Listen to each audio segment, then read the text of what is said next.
What's up, guys? Welcome to No Harry. We've got something special today. Harry collapsed at Hogwarts and woke up as heir to 20 ancient houses and powerful king of Britain. Don't forget to like and subscribe. Let's dive in. Chapter 1. The space between the defense against the dark arts classroom smelled like chalk dust and old fear, which Harry had always thought was entirely appropriate. Professor Snape, temporarily assigned to the position again after the rotating door of incompetence and infiltrators that had defined the previous 5 years, was walking between the rows of desks with that particular glide of his, the one that made it look like his feet never quite touched the floor. He was lecturing about the theoretical framework of killing curses, which mostly meant he was talking and everyone else was trying to look attentive while simultaneously trying not to look like they were paying too much attention, because Snape had a gift for making interest and ignorance equally punishable. The Avada Kedavra, Snape said, pausing at the front of the room with his hands clasped behind his back, does not merely stop the heart. The magical community's reductive understanding of it as a simple death spell is characteristic of the broader intellectual laziness I encounter daily in this institution. He let his gaze drag across the room like a cold finger. It severs. Specifically, it severs the bond between magic and life force at the root. The body doesn't die so much as it is abandoned. Harry was writing this down. Not because Snape had told him to, and not because he thought it would be on an exam. He was writing it down because something about the phrasing kept nagging at him, severs the bond between magic and life force at the root, and he had learned, in the last year or so, to pay attention to things that nagged. He'd survived it twice. He thought he probably had a right to be curious about how. Potter. He looked up. Snape was watching him with that expression that had never quite resolved itself, in 6 years, into something Harry could name. Not hatred, or not only that. Something older and more complicated. Since you appear to be the room's foremost practical authority on the subject, perhaps you'd like to explain the survival mechanism. The class went quiet in that particular way classes went quiet when Snape singled someone out, not the ordinary quiet of attention, but the breathless, slightly guilty quiet of 20 people collectively relieved it wasn't them. Harry set down his quill. "Love," he said. "My mother's sacrifice created a protective countercharm." The curse rebounded. "Eloquently reductive," Snape said. 5 points from Gryffindor for answering as though you're summarizing a pamphlet. He turned back to the board. The mechanism is considerably more complex. Ancient magic, truly ancient, pre-Roman era workings, recognized sacrifice as a form of, that was when it started. Harry would try to describe it later and find he couldn't, quite. It wasn't pain, exactly. Pain was something that happened to the body from the outside in. This was something that happened from the inside out, and the difference was enormous.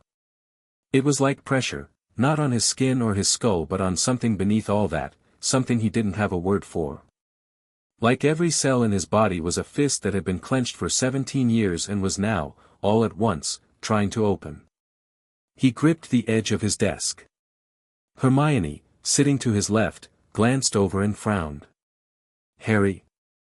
The edges of his vision had gone strange. Not dark, bright.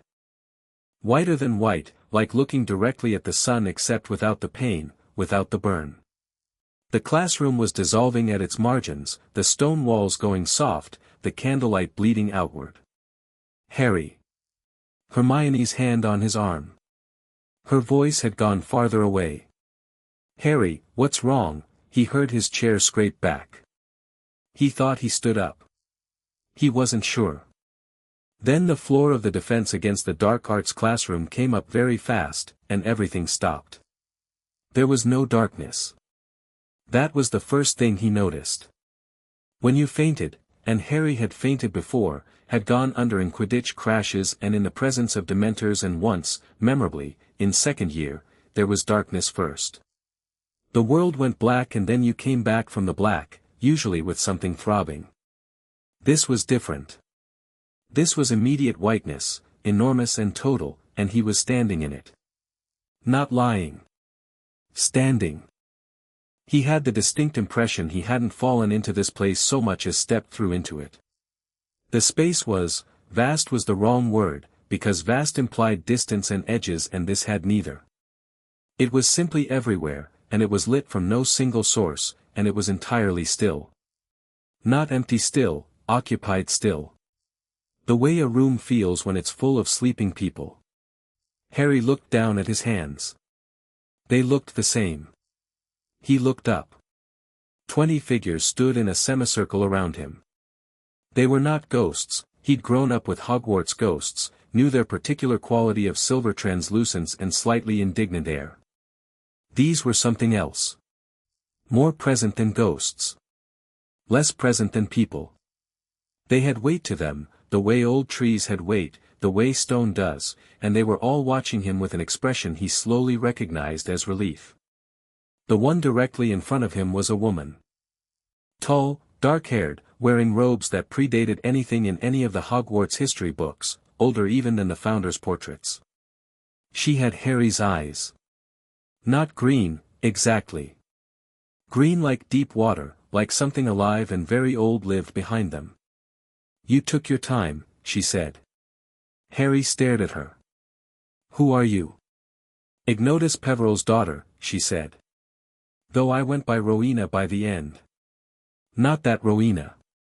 She gestured, a small impatient flick of her hand, at his expression. "I know. It's a great deal. Look at them first.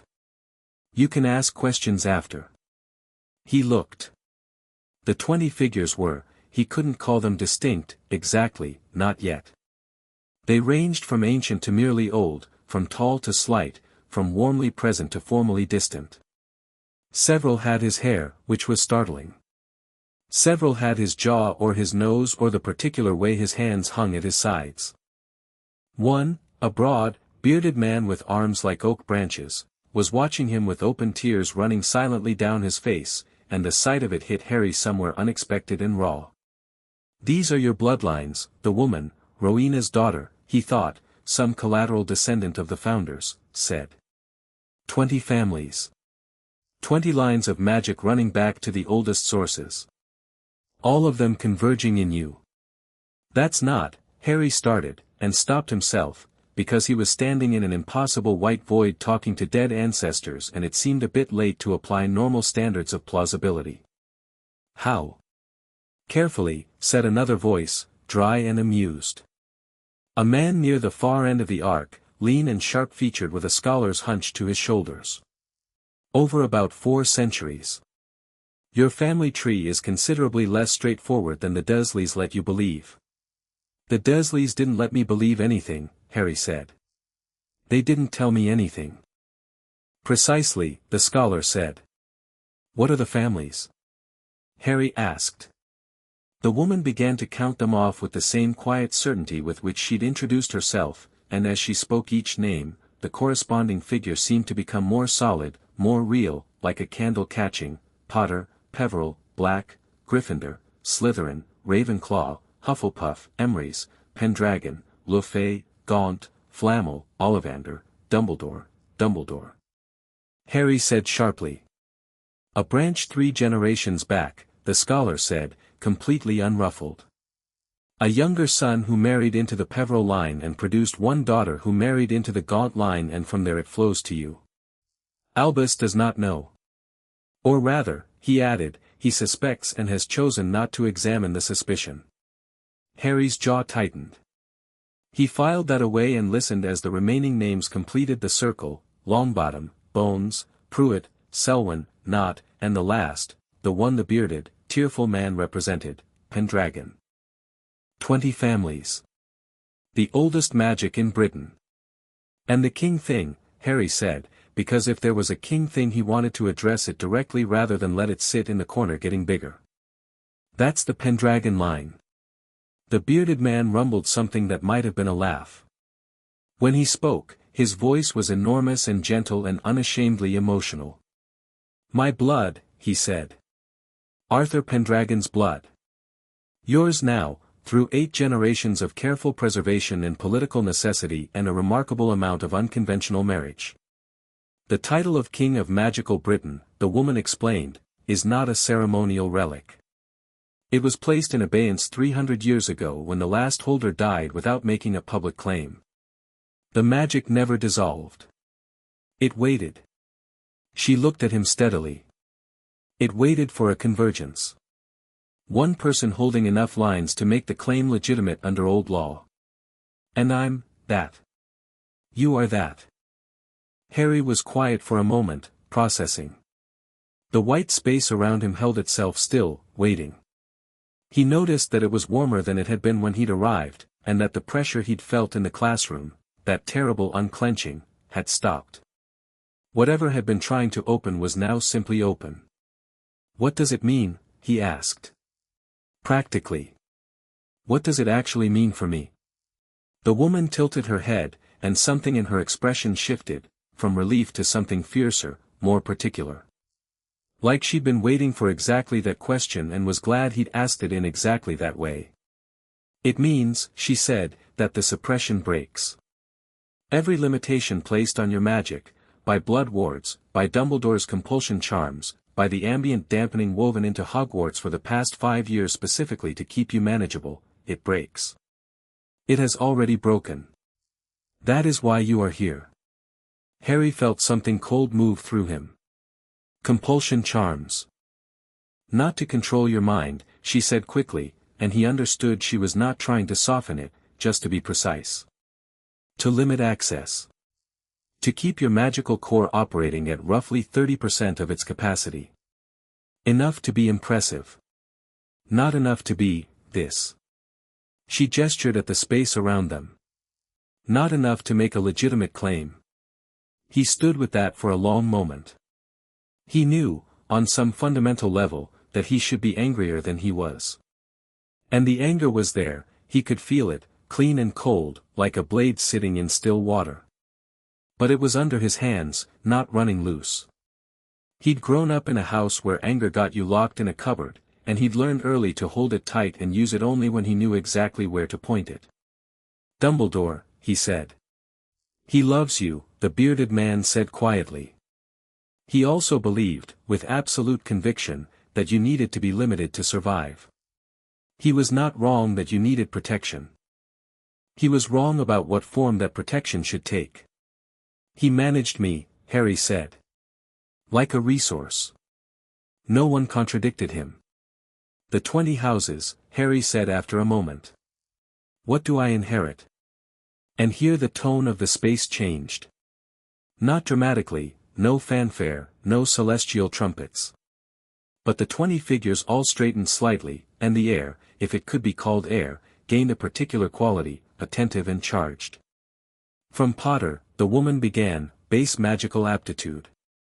High but unremarkable alone. From Peveril, mastery of the 3 Hallows, which you already know, and which are already yours. From Black, the oldest of the aristocratic wards and ward-breaking techniques, encoded into the bloodline itself. From Gryffindor, an affinity for magic that responds to courage and true intent rather than technique, which explains a great deal about your history. From Slytherin, the scholar picked up smoothly, apparently enjoying this part, Parseltongue, yes, but beyond that, strategic magical instinct. The ability to perceive the structure of other people's magic the way a master architect perceives the structure of a building. Weaknesses. Load-bearing points. The join where it can be unmade. He paused. You have been using this instinct unconsciously for 6 years. You will now be able to use it deliberately.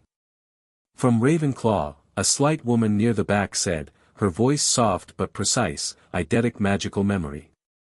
You have cast every spell correctly on the first attempt when the emotional conditions were right. You will understand why now. You don't forget.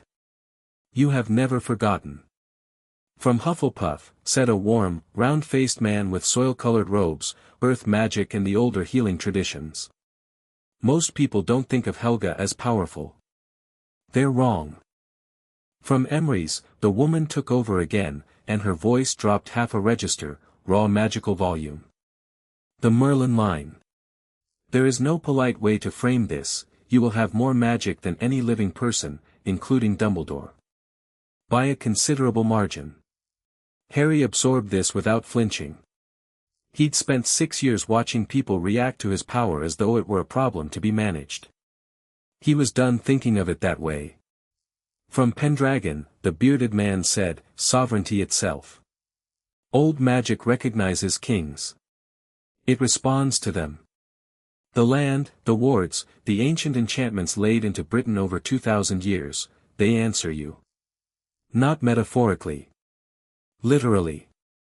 The remaining houses, Le Fay's mastery of ritual and ancient magic, Flamel's alchemical understanding, Ollivander's deep wandcraft, the political authority of the Wisengamot bloodlines, the combat traditions of Longbottom and Bones, the healing magic of Hufflepuff refined through Pruitt, the cursecraft of Selwyn and not twisted through generations of rebellion back into something cleaner, sharper, all of it poured into him not as information but as understanding, like a language he'd always known but never been given permission to speak. He stood at the center of the semicircle and felt himself settle. Not swell. Not overflow. Settle. Like water finding its level. The suppression breaking, he said. What happens when I wake up? The woman looked at him with those deep green eyes. Magic recognizes power. Hogwarts is the most heavily enchanted structure in Britain. When you return, the castle will respond to you the way it has always wanted to but couldn't. That'll be dramatic. Somewhat, she agreed, and something in her expression shifted toward warmth. The rings, he said. House rings. He wasn't sure where the knowledge came from, some trickle of the Ollivander inheritance, maybe, or the political lines, but he knew, suddenly, that there were 20 rings sitting in Gringotts vaults untouched since the last convergence, 300 years dormant, tied to the house lordships by blood magic that even Voldemort had never found because no one had looked for all 20 in one place. They'll come to you, the woman said. You won't have to go to them. Old magic doesn't require you to queue up and collect what's already yours. Harry almost smiled. And after I wake up? What do I do? The bearded man, Arthur's blood, Pendragon's blood, 8 generations removed, looked at him with that enormous gentle certainty and said, whatever you decide. That was the right answer. Harry knew it was the right answer because it was the first time in his life that anyone had said that to him and completely, wholly meant it. Don't wait, the woman said. Don't strategize. Don't build up to it slowly. The people who need to see this will see it. The people who need to believe will believe. Your instinct in the first 24 hours will be correct. Trust it. I always have, Harry said. People kept calling it recklessness. People were wrong, she said simply. The white space had been gradually warming the entire time he'd been here, and now it was golden, the kind of gold that happened at the edge of sunrise when the light was very low and the air hadn't made up its mind about the day yet. The 20 figures were becoming less distinct, not fading, he understood, but integrating. Becoming part of the settled weight in his chest. One more question, he said. The woman was still listening. Did my mother know about any of this? A pause. The kind of pause that meant the answer was complicated. Lily Evans, the woman said carefully, was not of these bloodlines. She was a Muggle-born, and one of the most talented witches of her generation, and she loved your father with the kind of love that rewrites magical outcomes. She did not know the bloodlines. But she knew the sacrifice would hold. She knew it would hold in a way that no ordinary sacrifice would. She paused again. She knew you were more than they'd told her. She chose to die protecting something she didn't have full knowledge of, and that choice, that trust, was itself a form of ancient magic that we could not have predicted or engineered. Harry stood with that. Thank you, he said finally. The woman looked at him with something that was not quite a smile but held all the warmth of one. Go be what you are, she said. We've been waiting long enough. He came back to his body the way a tide comes back to shore, not crashing, not violent, but with the absolute and unhurried certainty of something that cannot be stopped. He heard Hermione first. Don't move him, Professor Snape, we don't know what, Granger. Snape's voice, very controlled. Step back. He's been down for 4 minutes, we should get Madame Pomfrey, I said step back. Harry opened his eyes. The classroom was unchanged.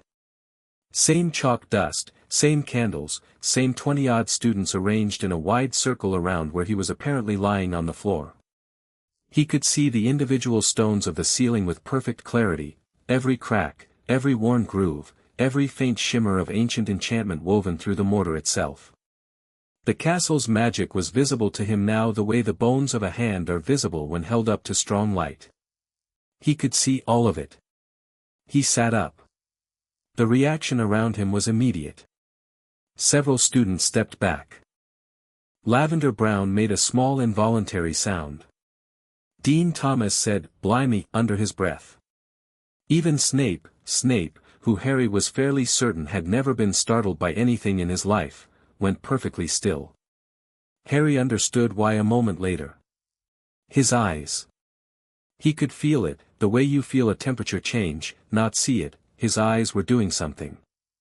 What, exactly, he didn't know yet. But the way people were looking at him suggested it was significant. He got to his feet. Not carefully, not unsteadily, just stood up, the way you stand up when you're completely fine and gravity is simply not your problem. The castle responded. It started in the floor under his feet, a vibration, deep and structural, the kind of resonance you feel in your chest before you hear it with your ears. Then it spread, outward in rings like a stone dropped into water, through the walls, through the ceiling, through the enchantments that had been layered into Hogwarts stone over 1,000 years. Candles that had been burning at ordinary levels flared, briefly, to brilliant white. Several inkwells lifted an inch off their desks and set themselves back down. The tapestry at the back of the room, a scene of some medieval magical duel, had all its figures freeze mid-motion and bow. The temperature in the room rose about 10 degrees.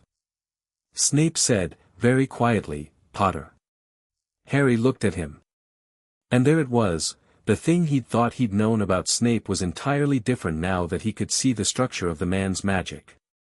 He could see the loyalty woven through it like rebar through concrete. He could see the grief, old and load-bearing. He could see the debt, the guilt, the particular knot of protection that had been wrapped around Harry himself for 6 years, doing its inadequate best against the larger suppression. He could also see that Snape was afraid. Not of Harry, not exactly. Afraid of what this meant. Afraid of what came next. "I'm fine," Harry said. Snape's expression didn't change, but something behind his eyes shifted. "What happened?" "I inherited something," Harry said. 17 years worth of something. The room was very, very quiet. Hermione was watching him with the expression she usually reserved for completely unprecedented magical events, wide-eyed, rapid blinking, the look of someone whose brain was running 6 calculations simultaneously and enjoying none of them. Ron, behind her, was watching with the simpler and somehow more comforting expression of someone who decided his friend was clearly extraordinary and was just going to go with it. Harry looked at both of them. Ron gave him a tiny nod, the kind that meant yeah, all right, let's see what this is. It was one of the best things Ron did, Harry thought. That easy, spacious trust. He felt something in his left hand. He looked down. 20 rings, stacked impossibly on his palm. He hadn't reached for them. He hadn't willed them, exactly. They'd simply arrived, the way the woman in the white space had said, because they were his, and old magic didn't require you to queue for what was already yours. They were all different. Some gold, some silver, some materials he didn't have names for, dark metal with a faint iridescent shimmer, stone that caught light from no visible source, worked bone that should have been gruesome but wasn't, somehow. Each one had a crest. Each one was humming, faintly, with dormant power that was no longer dormant. He looked at them for a moment, then began putting them on. Not all 20 on his hands, that would have been absurd and uncomfortable, but they seemed to understand the geometry of the problem better than he did, 3 on each hand in the first pass, and then the rest seemed to dissolve, or perhaps compress, or perhaps do something that didn't have a physical world equivalent, and he felt them settle into him the way the bloodlines had settled, weighted and certain and entirely his. When he looked up, Snape was staring at his hands with the expression of a man who has just had a crucial theorem confirmed. "House rings," Snape said. His voice was flat, controlled, and utterly stripped of its usual condescension. He was simply stating a fact. 20, Harry confirmed. A sound from the back of the room, Draco Malfoy. Not a word. Something sharp and involuntary, quickly suppressed. Harry looked at him. Draco looked back, his face doing several things at once and succeeding at none of them. He'd gone white. Not the sneering white of theatrical disdain, white like someone who has just recalculated something and found the answer completely different than expected. Harry held his gaze for a moment, not threateningly, not triumphantly. Just evenly. Then he looked away. "Class dismissed," Snape said. Nobody moved for a full 2 seconds. Then everyone moved at once. "Not you," Snape said, and Harry didn't need to be told he was included in that. He stayed where he was. Hermione and Ron, because of course, also failed to leave, hovering in the doorway with the specific stubbornness of people who were technically following the instruction while completely violating its intent. Snape looked at them. Looked at Harry. Appeared to make a precise calculation. "Them either," he said, with the air of a man who finds the situation annoying but not unreasonable. The door closed. The four of them stood in a defense against the dark arts classroom while the castle around them continued its low, resonant hum, like a very large instrument that had finally, after 300 years, been correctly tuned. "Sit down," Snape said, and then, apparently unable to help himself despite everything, added, "Please." Harry sat.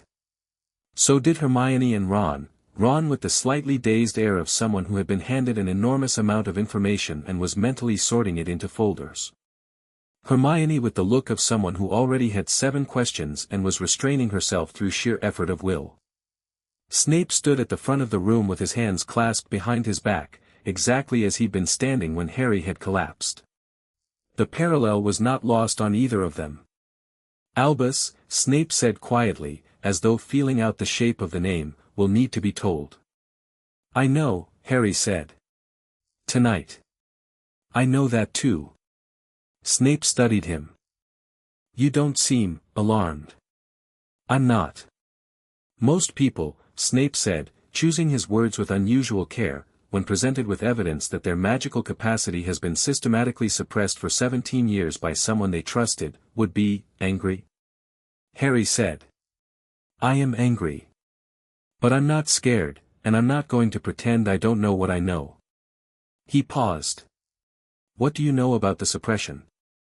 Another one of those silences that confirmed without confirming. Snape's jaw worked once. "I was aware," he said finally, "that certain limitations had been placed on your access to your own core. I was not fully informed of the mechanism or the scope. I was told it was a protective measure." He stopped. "Do you think it was a protective measure?" Snape looked at him steadily.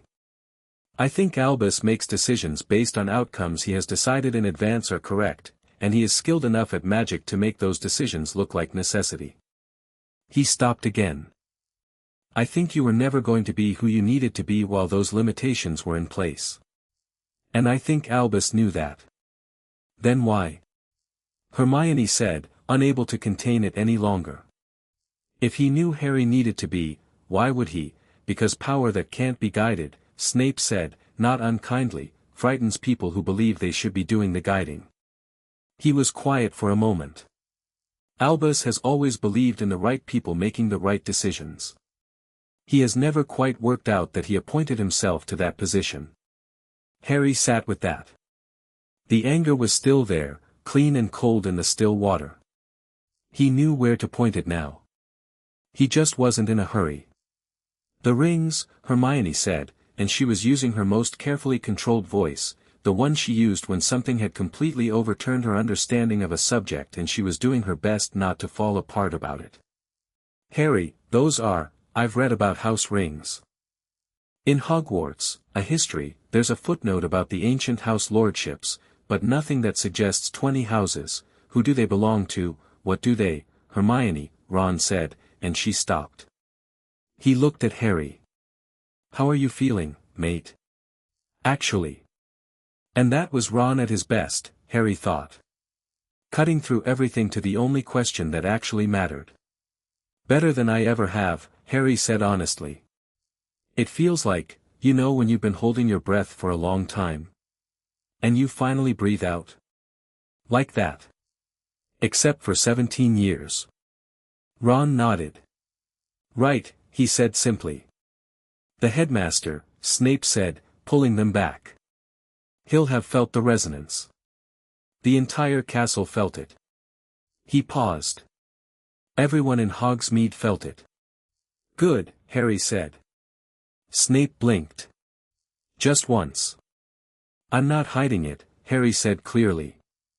I'm not going to pretend it didn't happen or ease into it slowly or manage anyone's reaction to it. I know what I am now. I know what I hold. People can catch up. He looked at Snape, and the look was not aggressive, it was just final. The kind of final that doesn't require volume. Will you back me with Dumbledore? The question landed in the room and sat there. Snape was absolutely still, the way he went still when he was running calculations that mattered. I backed Albus, he said slowly, when I believed Albus was right. When I believed his way was the necessary way. He stopped. Something shifted in his face, not dramatic, not revelatory, just quiet, like a weight coming to rest. I am a spy, Potter. I follow the person who is correct and I act accordingly. Another pause. I will not act against Albus. But I will not lie for him either. He met Harry's eyes. That is what I can offer. Harry nodded. That's enough. The castle's hum had settled by now into something lower and more constant, less like a flare and more like a foundation. Harry could feel it in the soles of his feet, steady as a heartbeat. The building knew him. It had always known him, he thought. It had just been waiting for him to know himself. Tonight, Harry said again. Not a question. Tonight, Snape confirmed. Outside the window, the October sky had gone the particular purple-grey of early evening in Scotland, and the first stars were appearing above the black lake, cold and sharp and very far away. Harry watched them for a moment, through the glass that no longer looked like just glass to him. He could see the wards on it, the protective enchantments, the layered centuries of careful magic that had been built into every part of this place. And underneath all of it, threading through it like a river through rock, patient and ancient and completely unhurried, he could feel the magic of the land itself. Britain's magic. The sovereignty that had been waiting in the bones of the country since before the Romans, since before the founding of Hogwarts, since before Merlin, waiting in the Pendragon line through 8 generations for exactly this moment, exactly this person. He was not afraid of it. He was not overwhelmed by it. He was not performing steadiness for the benefit of the people in the room. He was simply, settled. He stood up from the desk, gathered no belongings because he'd left them scattered across the floor when he'd collapsed and saw no particular reason to worry about that now, and walked toward the door. Where are you going? Hermione asked. To the Great Hall, he said. I'm hungry. He heard Ron laugh, genuine, surprised, delighted. Yeah, Ron said. Yeah, all right then. Harry pulled open the door and stepped out into the corridor, and the castle, his castle, he understood now, as fully as he understood anything, seemed to brighten slightly around him, the torches flaring warm and gold in the ancient stone, the portraits on the walls turning as he passed, one by one, their painted eyes tracking him with an expression he was beginning to recognize. Recognition. They knew him. Of course they did. They'd been watching him for 6 years, waiting for exactly this. He walked down the corridor toward the stairs, Ron and Hermione falling in on either side of him, and the torches burned gold above him all the way down. Chapter 2, The weight of names. Harry slept better that night than he had in 6 years. He didn't dream of green light or the graveyard or the Department of Mysteries. He didn't dream at all, in the conventional sense. There was just a deep, settled darkness that held him cleanly from the moment his head touched the pillow to the moment he opened his eyes and found the dormitory already bright with early October morning. Seamus was still asleep. Dean was face down in his pillow. Neville was up, sitting on the edge of his bed pulling on his socks with the quiet, unhurried efficiency of someone who'd been an early riser all his life. He glanced over when he heard Harry move, said nothing for a moment, then said, "Heard the castle went strange yesterday." "Did it?" Harry said. The suits of armor in the entrance hall all turned around. Neville looked at him steadily. Facing inward, like they were at attention. Harry sat up, swung his legs to the floor. The morning felt extraordinarily clear, light and detail both, the kind of morning that felt edited. "Yeah," he said. "That'd be connected." Neville watched him with those quiet, serious eyes that people chronically underestimated. He'd been at the Department of Mysteries. He'd stood with a broken wand hand and kept fighting. He was not, Harry thought, someone who needed information managed for him. "When you're ready to talk about it," Neville said, pulling on his second sock, "I'm around." He stood, picked up his bag. No rush. That was it. No questions, no pressure, no performance of concern. Just that simple, grounded offer. Harry looked at him and felt, in the strange new clarity of his perception, the particular shape of Neville's magic, solid and deep-rooted, like a tree that had grown through stone. Stubborn. Immovable when it had to be. And completely, genuinely loyal in a way that had nothing performative about it. "Neville," Harry said. Neville paused at the door. Looked back. "Stay close today." Something passed through Neville's expression, understanding, maybe, or a particular kind of readiness. He nodded once. Then he left. Harry dressed and went downstairs, and the common room portrait hole swung open before he reached it. The great hall at breakfast was its usual organized chaos, plates appearing, pumpkin juice being poured, Lavender Brown conducting some kind of forensic analysis of something in the Daily Prophet while Parvati provided commentary. The noise hit Harry at the door, and then the noise shifted, the way sound shifts when something moves into a room that changes the room's acoustic character. It wasn't silence. It was attention, the kind that spreads through a crowd the way a ripple spreads through water, people noticing people, and at the center of it Harry walked to the Gryffindor table and sat down and reached for the toast. Hermione was already there, deep in a book that Harry recognized as Bloodlines and Old Law, the inheritance of ancient magic, which she had apparently obtained from the restricted section overnight through means she didn't explain and Harry didn't ask about. She looked up when he sat, checked his face the way she always did, then went back to the book without comment. Ron came in 30 seconds later, dropped into the seat opposite, pulled 3 sausages onto his plate, and said, "Dumbledore sent you an owl. I took it for you. Figured you wouldn't want everyone watching you read it." He pushed a small, folded piece of parchment across the table. Harry looked at it. Small, neat handwriting, unmistakably Dumbledore's. "Harry. My office, this evening after dinner, at your convenience. Albus.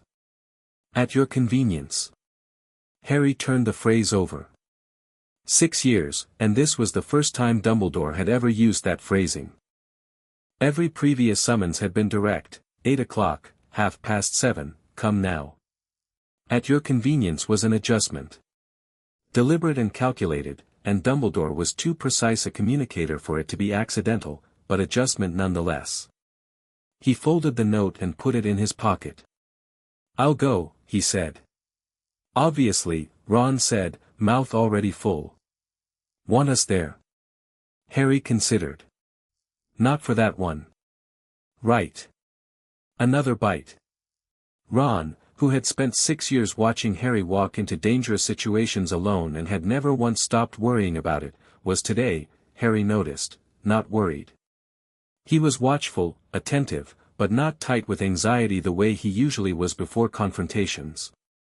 Something had shifted in how Ron perceived the situation, and Harry understood, looking at him, that Ron had run his own overnight calculation and arrived at a conclusion. Harry wasn't the one who needed protecting anymore. Possibly he never had been. Hermione set her book down with the decisive snap of someone who has found the information they were looking for. "House rings," she said, low enough that only the three of them could hear. "It's all in here, but the references are scattered across 3 chapters because whoever organized this book had no system. The 20 ancient houses, Harry, they're not just noble families. They're the legal framework of magical Britain. The Wizengamot was built on top of them, like scaffolding. When the last convergence holder died 300 years ago, the scaffolding became the building, and everyone forgot there was supposed to be something underneath it." "What happens when the convergence is claimed?" Harry asked. "Old law supersedes Wizengamot authority in matters of hereditary domain," Hermione said, and she was using her most carefully restrained voice, the voice she used when she was trying not to be excited and failing entirely. "Which means, Harry, it means you outrank the Ministry. Not politically. Legally. Under the oldest surviving framework of magical governance in Britain, a legitimate king's claim supersedes the Wizengamot, which supersedes the Ministry. The hierarchy has been theoretical for 3 centuries. It's not theoretical now," Ron said cheerfully. "It's not theoretical now," Hermione confirmed, and then seemed to catch herself. "This is going to cause extraordinary disruption." "Good," Harry said. Hermione stared at him. "I mean, yes, in theory, but the practical complications, Hermione." He looked at her directly. She went quiet, not offended, but attentive, which was the best version of Hermione. "I know you want to map every consequence before anything moves. I know that's how you process things. But I'm not going to slow-walk this to make it easier for people who've been managing me for 6 years. The disruption is the point." A pause. Hermione looked at him for a long moment, the way she looked at extraordinarily complex magical theory, not dismissively, but with the focused intensity of someone reconfiguring their understanding. Then something in her expression settled. "All right," she said. "Not agreement exactly, more like a decision to trust." "All right." Ron was grinning into his orange juice. Word, as it always did at Hogwarts, had spread with the accuracy and speed of a very well-organized intelligence network. By the time Harry left the Great Hall, the hallways had developed that particular charged quality, groups of students not quite staring, conversations that stopped at the wrong moment, teachers in doorways with expressions ranging from curious to alarmed. He walked through all of it without hurrying. He had ancient runes first period. Professor Babbling, sharp, unsentimental, with ink permanently stained into the creases of her hands, watched him settle into his seat with the expression of someone doing a very rapid reassessment. She started her lecture without any theatrics, which Harry appreciated, and halfway through a discussion of sovereignty runes and pre-medieval British magical law she paused and said, without looking up from the diagram she was drawing, "You understand, Mr. Potter, that the sovereignty rune cluster I'm describing was believed to be theoretical for 300 years. "Yes, Professor," Harry said. "And you understand that the theoretical basis for its reactivation would require a convergence of at least 15 bloodlines in one hereditary line," Harry said. "With Pendragon as the anchor." Babbling's chalk stopped moving. She turned around, looked at him fully, and said in a completely flat voice, "How many did you get?" 20. A silence. Then she turned back to the board, wrote something, crossed it out, wrote something else, and said, "Right. Well. That explains the suits of armor."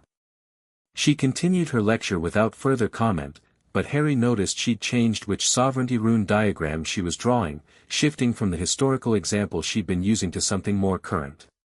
She was updating her notes, he realized. In real time. Charms with Flitwick was less calm. Professor Flitwick, who was tiny and precise and had more wizarding dueling championship medals than every other Hogwarts teacher combined, walked into the classroom, stopped, looked at Harry, and then walked back out. They heard him in the corridor saying something under his breath that sounded very much like it was in a mixture of Latin and something older. He came back in 30 seconds later, sat in his chair on top of his usual stack of books, and said, "Practical demonstration today. Mr. Potter, would you be willing to assist?" Harry went to the front of the room. Flitwick drew his wand, proper dueling stance, point up, which was not how he usually started classroom demonstrations, and said, "Nonverbal shield charm. Maximum output. Whenever you're ready." The class, Harry noticed, had reorganized itself without anyone saying anything, everyone at the back of the room, behind Flitwick, which was the correct place to be if you were watching a demonstration and didn't entirely know what was going to happen. Harry raised his hand. No wand. He'd had his wand in his pocket and he was sure it would be effective, but he was curious, the way you're curious about a door you've never opened, about what happened without it. He cast the shield charm. The concussive wave of displaced air hit the front wall and the windows simultaneously. All 6 windows in the classroom cracked, not shattered, just cracked, a perfect radial pattern from the center of each like a frozen impact.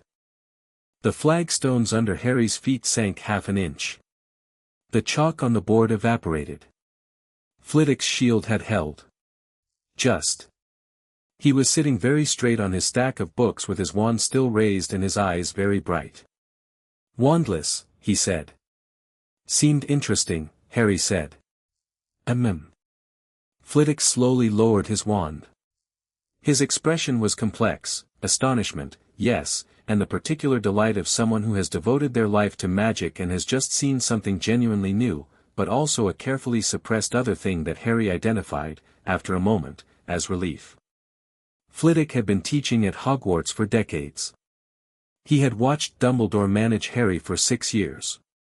And now, Harry thought, looking at the relief in the man's small face, Flitwick had known something was wrong. He'd known and hadn't had the standing to say anything about it. 20% more controlled next time, Flitwick said. The windows are original 15th century glazing. Sorry, Harry said. Don't be, said Flitwick. Then, 10 points to Gryffindor. The owls started arriving at lunch. Not the normal daily post. Hedwig landed on Harry's arm at exactly noon with a letter, and before she'd finished he counted 4 more owls spiraling down to the Gryffindor table. By the time he'd reached for the second letter, 3 more had appeared at the windows. Each letter bore a different seal. Harry looked at them, recognized them the way he'd recognized the rings, with that new deep access understanding.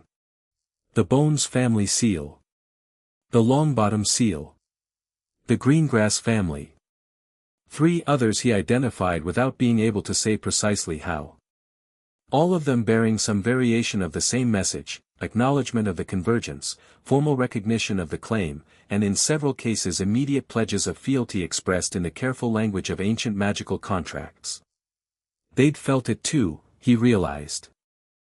Not just the castle's resonance, the rings themselves had made their silent announcement across the entire network of ancient bloodlines, the same way a struck bell carries sound through the floor. These families had been waiting, some of them for generations, for the convergence to activate. Their magical contracts of loyalty had been sitting in their family vaults for 100 years, ready. Now they were sending them. He was folding the 4th letter when he felt eyes on him, and not the usual variety. He looked up. Across the hall, at the Slytherin table, Draco Malfoy was watching him with the intense, compressed focus of someone solving an urgent problem. When their eyes met, Draco didn't look away. He held Harry's gaze for a deliberate 3 seconds, and then he looked down at his food with the precise, controlled movements of someone who has just made a decision and is going to live with it. Harry watched him for a moment, filed it, and opened the next letter. He went to Dumbledore after dinner.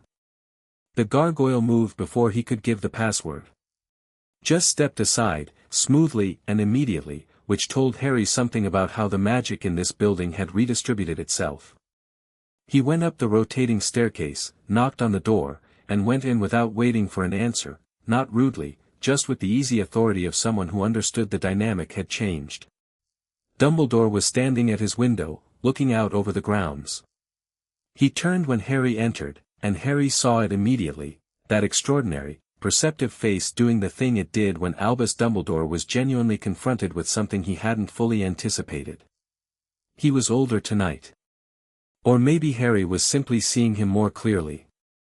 "Harry," he said. "Warm. Careful. Please sit." "I'll stand," Harry said. A brief pause. Then Dumbledore nodded, once, and moved to his desk and stood on the far side of it, and Harry thought, for the first time, actually recognized, what the desk was doing in this exchange. It was furniture as shield. Dumbledore had always placed things between himself and difficult conversations. "I imagine," Dumbledore said, "that you have questions." "I have answers," Harry said. "A few questions on top of them. But mostly I wanted to say something, and I thought doing it face to face was more honest than writing a letter." Dumbledore watched him. "You suppressed my magic," Harry said. "For 17 years. You placed compulsion charms designed to limit my access to my own core. I don't know the full mechanism. I suspect you used the blood wards on Privet Drive as an anchor and built additional limitations into the Hogwarts wards when I arrived. I suspect it was done carefully and incrementally and with, by your understanding, very good intentions." Dumbledore was completely still. "I'm not going to ask you to justify it," Harry continued. "I'm not going to sit here and have a conversation where you explain it and I either accept the explanation or argue with it. We're past that." His voice was entirely level. "I'm telling you it happened, that I know it happened, and that it's over. Harry, I'd like to finish." Dumbledore stopped. Something moved through his expression, something Harry might once have mistaken for pain, and which he now understood was the specific discomfort of a brilliant man accustomed to controlling the narrative encountering someone who wouldn't be redirected. "You have managed me," Harry said, "since I was 15 months old. You managed where I lived, how much I knew about myself, how much power I could access, and what I was told about my own history. You did it because you're afraid of power that you can't predict or guide, and because you convinced yourself that the alternative to managing me was losing me." He paused. "I understand why you did it. I understand that you love me in whatever way you're capable of. But I need you to hear me clearly, I'm not a piece in your game. I never was.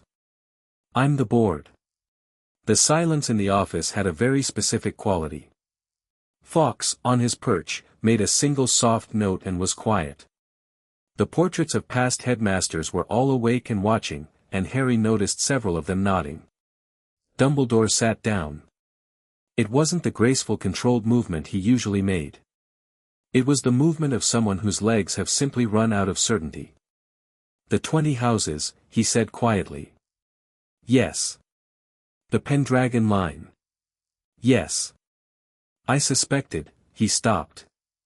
Started again. "There were indications, in the early years. When the blood wards proved stronger than they should have been. When the limitation charms required more reinforcement than they should have." He was looking at the surface of his desk. "I told myself I was being cautious. That you needed to survive to fulfill the prophecy. That, you told yourself," Harry said, not cruelly, "that your judgment was more important than my development. You were wrong." A very long silence. Harry watched him. He'd expected, anger, maybe. Some version of the Dumbledore who could call fire from the air and command rooms with a breath. He hadn't expected this, a very old man sitting in a very old chair, looking at his hands. "What happens now?" Dumbledore asked. Quietly. "Without the performance of wisdom. Now you act as you should have from the beginning," Harry said. "As the headmaster of this school. You advise. You protect the students. You fight Voldemort on the grounds where you have standing to do it." He met Dumbledore's eyes. "You stop making unilateral decisions about my life." Dumbledore looked at him, really looked, Harry thought, perhaps for the first time. Not at the chosen one, not at Lily's eyes, not at the strategic asset or the sacrifice he'd been carefully preparing. At Harry. "I owe you an apology," Dumbledore said. A real one, not a managed one. I owe you, considerably more than that. The apology later, Harry said. There's a war on. We can be honest about the past while still dealing with the present. Something shifted in the old man's face. Not relief exactly. Something more like recalibration. The particular expression of a brilliant strategist who has just realized he's been working with incomplete data and is now, with genuine humility, revising. The ancient houses who have sent correspondence today, Dumbledore said. You'll have received 7 letters by last count, Harry said. More overnight, probably. Yes. A pause. The Wisingamot will hear of the resonance within a day or two. Cornelius Fudge is no longer minister, Scrimgeour. Yes. Scrimgeour is more capable than Fudge and more dangerous to underestimate. He'll want to meet with you. I know. Harry turned toward the door. When he asks, tell him I'll receive him at Hogwarts. He heard the small silence behind him, the silence of Dumbledore processing the verb choice. Receive. Not meet with. Not talk to. Receive. Of course, Dumbledore said. His voice, Harry thought, had a new quality in it. Not diminished, reoriented. Harry went to the door. Stopped with his hand on the frame. The bloodlines I hold, he said. One of them is yours. He didn't wait to see Dumbledore's face. He already knew what was there. He went out, and the gargoyle stepped back into place behind him, and the castle around him breathed its low, steady note. Neville was waiting in the corridor outside the Transfiguration classroom. Not obviously, he was holding a herbology textbook and leaning against the wall with the comfortable patience of someone who had been an extremely good lookout since he was about 11, but Harry had been expecting him. Instinct, and the steadiness of Neville's magic, which Harry could feel now the way you feel the warmth of a fire before you see it. How'd it go? Neville asked. He apologized. Genuinely? Harry considered. Close enough. They walked toward the dormitories together, and Harry let the silence sit for a moment before he said, I'm going to do something tomorrow and I need someone next to me who won't flinch. Neville walked in silence for 3 steps. What kind of something? A formal acknowledgement. In the Great Hall, in front of everyone. I'm going to claim the convergence publicly, and I want someone standing at my right. Neville was quiet. They turned a corner. The torches burned gold. What does that mean? Neville asked. Standing at your right. What does that involve? It means you're the first, Harry said. Fealty, under old law. It's voluntary, it's binding, and it means I'll be obligated to you in equal measure, your well-being, your house, your family. He paused. I'm not asking you to follow me because I'm impressive or because I outrank you.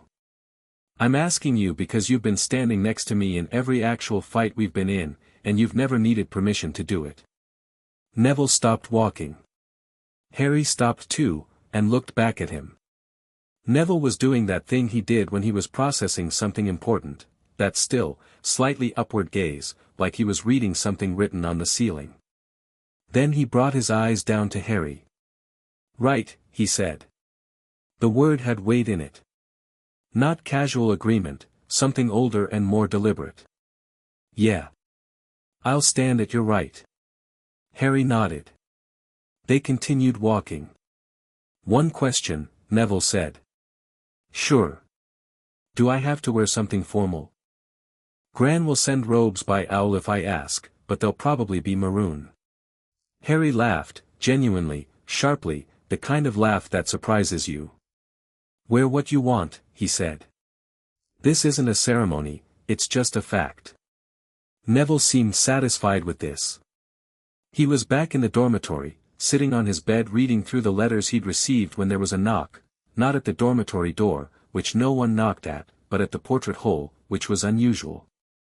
The fat lady's voice drifted up, someone to see Mr. Potter. He says it's private. Harry went down. Draco Malfoy was standing outside the portrait hole wearing no robes over his shirt, just the black trousers and the white shirt, untucked, which for Draco was practically disheveled. He was holding himself with that rigid Malfoy composure that Harry had spent 6 years reading as arrogance and now, looking at it clearly, recognized as something else entirely. Armor. The kind you put on so young you forget the difference between the armor and the person. Malfoy, Harry said. Potter. Draco's voice was clipped, precise. His eyes flicked to the rings on Harry's hands, both of them visible, the only ones he wore on the outside now, and then back up. I need a private word. Harry studied him for a moment. Then he stepped out of the portrait hole. The corridor was empty this late, the torches low and warm. Speak, Harry said.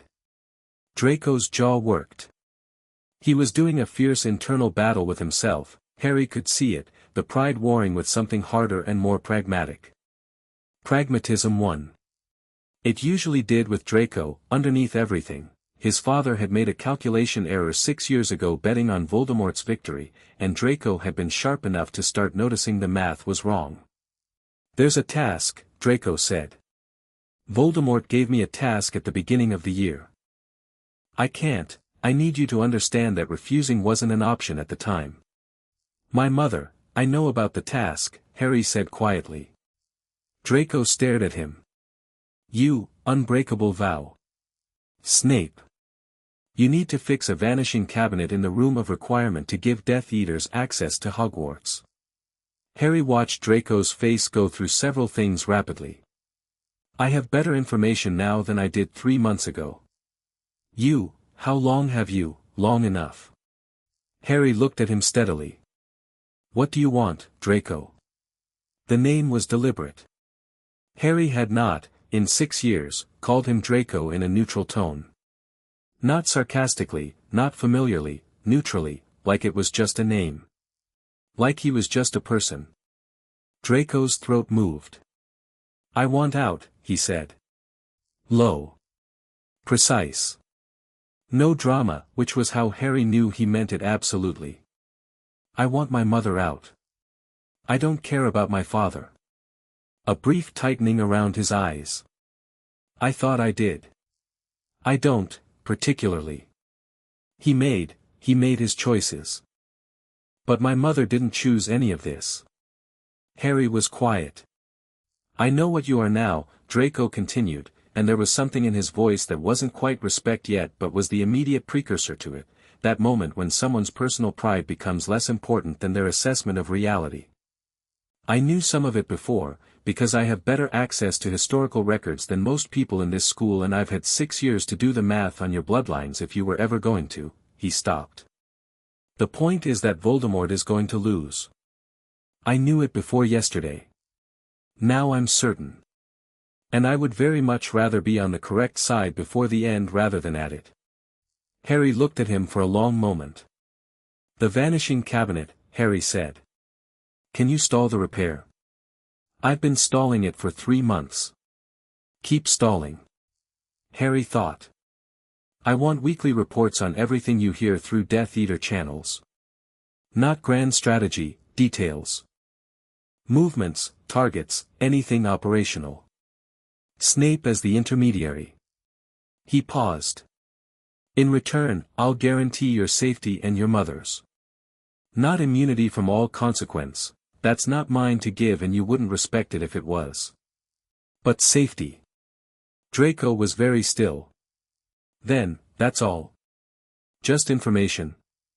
That's not a small thing, Harry said. I don't need you to switch sides dramatically and pick up a wand against people you grew up with. I need intelligence. That's more valuable right now than another fighter. Draco stared at him. Something in his expression was very young suddenly, and very tired. 6 years of performing Lucius Malfoy's son, Harry thought, had to be exhausting. My mother, Draco said. I give you my word under the authority of House Potter, Pendragon, and Peverell, Harry said. Narcissa Malfoy is under my protection. Something happened in Draco's face at the word Peverell. His eyes dropped to the rings again, and this time they stayed there for several seconds, and when he looked up his expression had crossed whatever line it had been standing on. "All right," he said. It came out roughly. "All right." "Yes." Harry nodded. "Go back to your dormitory. Don't change anything about how you act around anyone. Business as usual." Draco turned to go. Stopped. The corridor torches lit his profile warm against the stone. "For what it's worth," he said, not looking back, "you were always better than this school knew how to deal with. Even before, yesterday." He paused. "I hated that about you." He walked away. Harry watched him go, and what he felt was not triumph or satisfaction but something quieter and more durable, the specific feeling of a situation being correctly handled. Not grandly, not cinematically. Just correctly.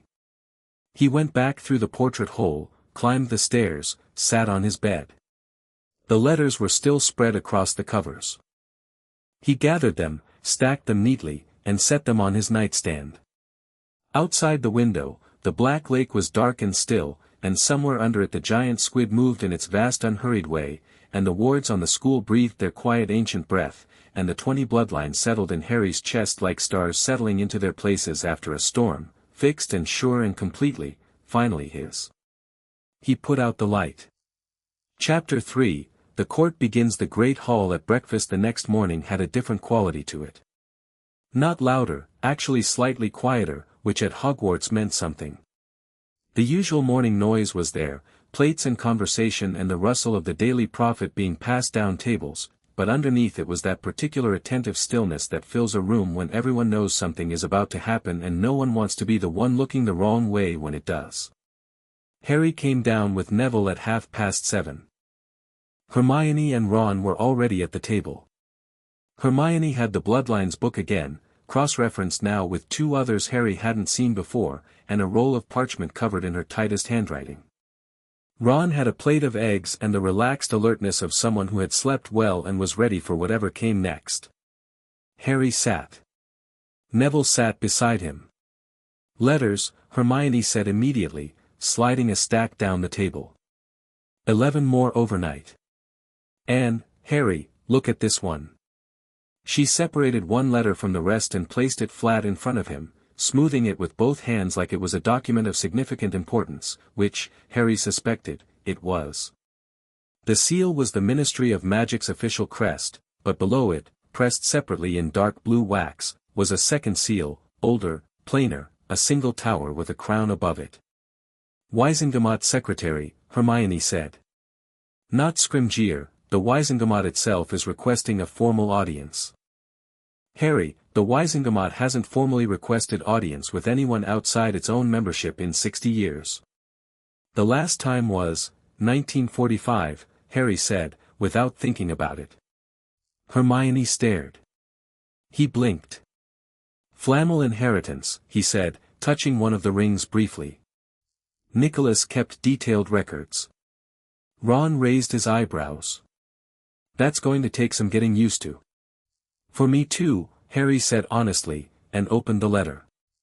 The language was formal to the point of ceremony, several paragraphs of preamble about ancient precedent and legal obligation before it got to the substance, which was simple enough. The Wizengamot, having received credible confirmation of a bloodline convergence, was formally invoking its obligation under the Governance Act of 1232 to acknowledge and assess the claim. They requested Harry's presence at the ministry within the fortnight. He set it down. "They want to assess the claim," he said. "Test it." "Can they?" Ron asked. "They can try," Harry said. "The testing protocols are blood and ward-based. They'll know within 60 seconds that it's legitimate." He picked up a piece of toast. "I'll let them have the 60 seconds. Harry." Hermione's voice had a specific quality, the careful tone she used when she thought he was being cavalier about something important. "The Wizengamot isn't just ceremonial.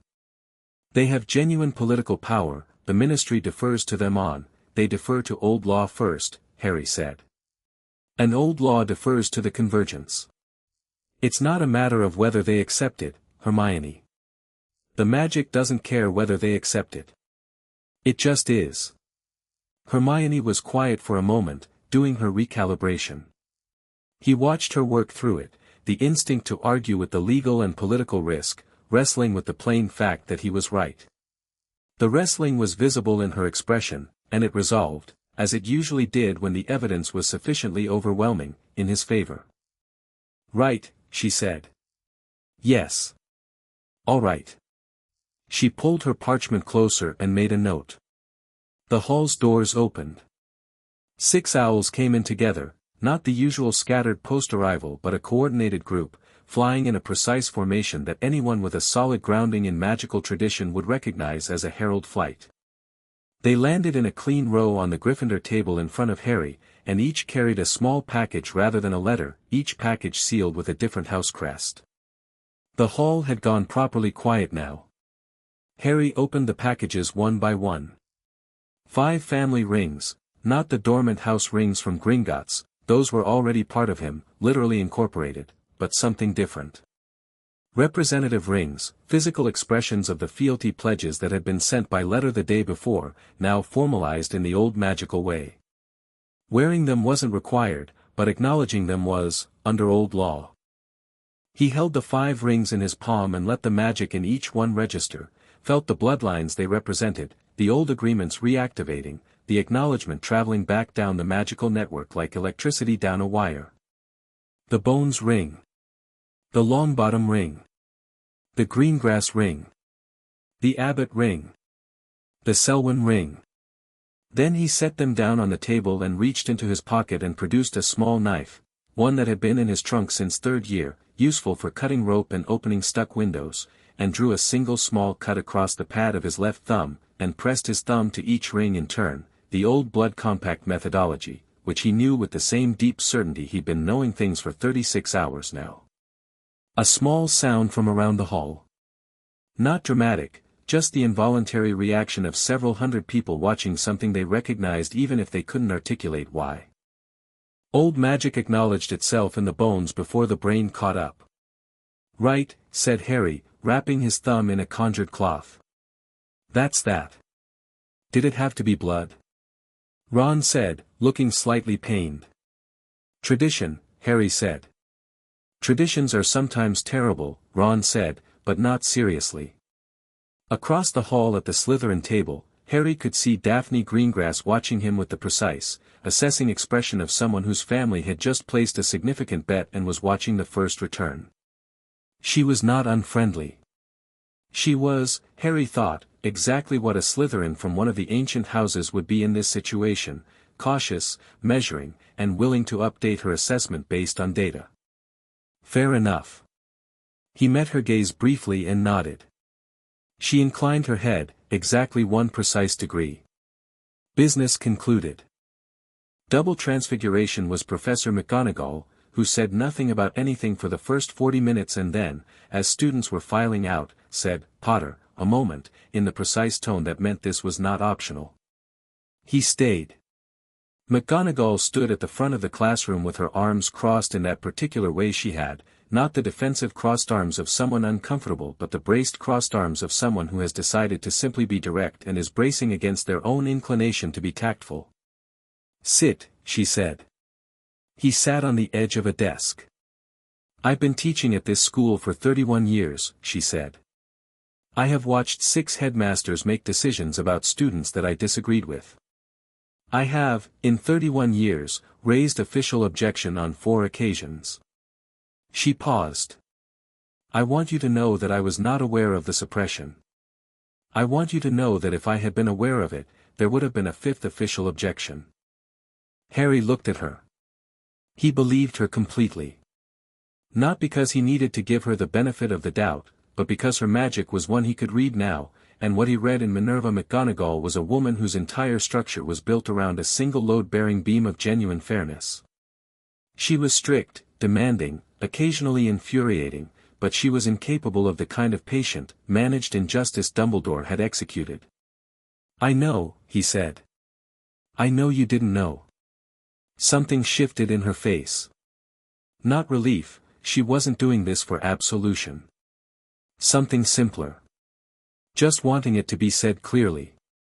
What I am aware of, she continued, briskly, because McGonagall did not linger in emotional moments longer than necessary, is that you appear to now hold the convergence of 20 ancient houses and the Pendragon claim, which has implications for this school that I need to understand clearly. She looked at him directly. Hogwarts stands on old law. The wards were laid by all 4 founders, 2 of whom are in your bloodline. It means I hold standing here that supersedes the headmaster's authority in certain categories, Harry said. Not all categories. I'm not going to try to run the school. But in matters of old law, ward setting, grounds access, the protection of specific students, yes. He paused. I have no intention of making your job harder, Professor. McGonagall held his gaze for a long moment. You've thought about this more clearly in 36 hours than most people manage in a week. I had good tutors, he said, and felt the truth of it, all 20 of them, still settled in his chest. McGonagall uncrossed her arms. The Great Hall announcement, she said. Today. He nodded. After morning classes, before lunch, she said. It wasn't a question. She was offering him a timeline that made tactical sense, and she was doing it with the decisive efficiency of a woman who had already decided to stand behind this and wanted it done correctly. I'll have the staff assembled. The students will all be present. Thank you, Harry said. She turned away, which with McGonagall meant the meeting was over and she had things to organize. Then she stopped. Mr. Potter. He looked back. It was always going to be you, she said, not sentimentally, just factually, the way she announced a transfiguration theorem. Even suppressed, even managed, even with one hand tied behind your back, it was always going to be you. She met his eyes briefly. I merely regret the unnecessary difficulty. She started writing on the board before he'd reached the door. He found Luna in the corridor outside the Ravenclaw common room, sitting on a windowsill with her feet tucked beneath her, reading a copy of the Quibbler upside down. She looked up when he approached with the expression she always had, that wide, clear, entirely serene gaze that made it feel like she'd been waiting for you specifically. Hello, Harry, she said. Luna, he said, and sat on the windowsill across from her. Through the window, the grounds were bright with late October light, the trees at the edge of the forbidden forest burning gold and amber. You knew. She tilted her head. I knew something was being kept from coming through, she said. Like a river with a dam in it. The river was always there. The dam was obvious if you looked. Why didn't you say anything? I did, she said mildly. 3 times, to 3 different people. They thought I was talking about Raxburts. She turned a page of the Quibbler. I was not talking about Raxburts. Harry looked at her for a moment. Luna's magic, to his new perception, was unlike anyone else's. It moved in a completely different register, not in the straight lines and structured patterns of conventional magic but in something more like music, or water, following its own internal logic. She perceived things laterally, diagonally, from angles that made technically accurate but socially baffling sense. She was also, he thought, one of the most genuinely unafraid people he'd ever met. I'm going to make a formal announcement today, he said. In the Great Hall. I know, she said. I'd like you there. She looked up from her magazine. Her expression shifted slightly, not to surprise, because Luna rarely looked surprised, but to something warmer. Not as a Ravenclaw student, she said. It wasn't quite a question. No, he said. As someone I trust. Luna was quiet for a moment. The October light moved across her face in the particular way that light moved across Luna's face, finding something there that it didn't find anywhere else. Then she nodded, once, with more gravity than her usual manner suggested she possessed. I'll be there, she said. She turned back to her magazine. You should know, she added, as he stood to leave, that the Nargles have been much more active since yesterday morning. They respond to significant shifts in magical atmosphere. Right, Harry said. I consider it a good sign. I'll take it. The hour before the announcement was its own kind of weather. Word had spread, Hogwarts always knew, and Hogwarts always told, and by 11:45 the castle had that pre-event atmosphere, students moving toward the Great Hall with slightly more purpose and slightly less conversation than usual. Harry stood in the entrance hall with Ron, Hermione, Neville, and Luna, while McGonagall moved through the staff with the quiet efficiency of a very well-organized military campaign. Snape appeared from a side corridor, walked directly to Harry, and said in a low voice, "Malfoy spoke to you." "Last night," Harry said. "He came to me this morning. He wanted confirmation that, his mother's protection is guaranteed," Harry said. "I need you to make sure he understands what that means. Not just the words. The actual magical force behind it." Snape held his gaze for a moment. "House Potter, Pendragon, and Peveril," he said quietly. "Yes. He'll understand the weight of that." "Good." Harry paused. "I need him stable. Not scared, not performing.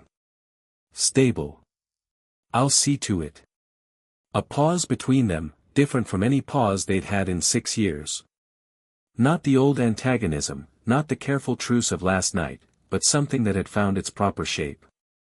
Snape served where he believed service was correct. He'd just found a new orientation point. "One more thing," Harry said. Snape waited. "When this is over, the war, all of it, I intend to see your name cleared. Publicly. Formally." He said it plainly, not as a gift but as a statement of intent. "You've operated as a double agent for 16 years. The magical world owes you an acknowledgement of that." The silence that followed was the longest and most complex of all the silences Snape had produced, and Harry had catalogued quite a few of them. "That is," Snape said, very carefully, "not something I require." "I know," Harry said. "I'm not offering it because you need it. I'm offering it because it's right." Snape looked at him for a long moment. Then he turned and walked away, and Harry let him, because Snape processed things alone and that was his right. "Ready?" Ron said, appearing at his elbow. "Yes," Harry said. They walked into the Great Hall together, the 5 of them, and the hall had never been quite so thoroughly, completely attentive. Every student, every teacher. The morning light fell through the enchanted ceiling in clean, clear columns, no clouds today, the kind of October sky that looked like it had been polished. All 4 house tables in their usual positions, portraits along the walls awake and watching. Harry walked to the center of the hall. Not to the staff table, not to the Gryffindor table. The center. He stood there and let the silence happen. He wasn't performing it. He wasn't calculating the effect. He simply stood in the center of the hall that the Founders had built, in the castle that the ancient magic of Britain ran through like a river, and let it be what it was. He spoke at a normal volume. He didn't need to project. The acoustics of the room carried for him, the way they carried for Dumbledore, the way certain spaces carry certain voices because the space recognizes the speaker. "I'm going to be direct," he said. "Most of you felt something happened 2 days ago. The castle responding to something. I want to tell you what it was." He let his eyes move across the room, not fixing on anyone, just including everyone. "I inherited something. 20 ancient bloodlines, converging through my family tree over 4 centuries. The Pendragon claim, the sovereignty of magical Britain, has been in abeyance for 300 years. It's been claimed." He paused. "Let it settle. I'm not announcing this to impress anyone," he continued.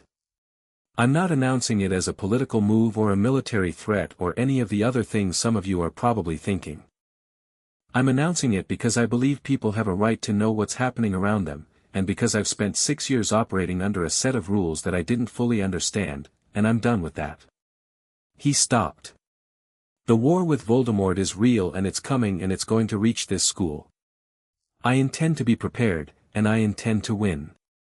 Those of you who want to be part of that, the specifics of what that looks like, find me. No speech. No rousing declaration.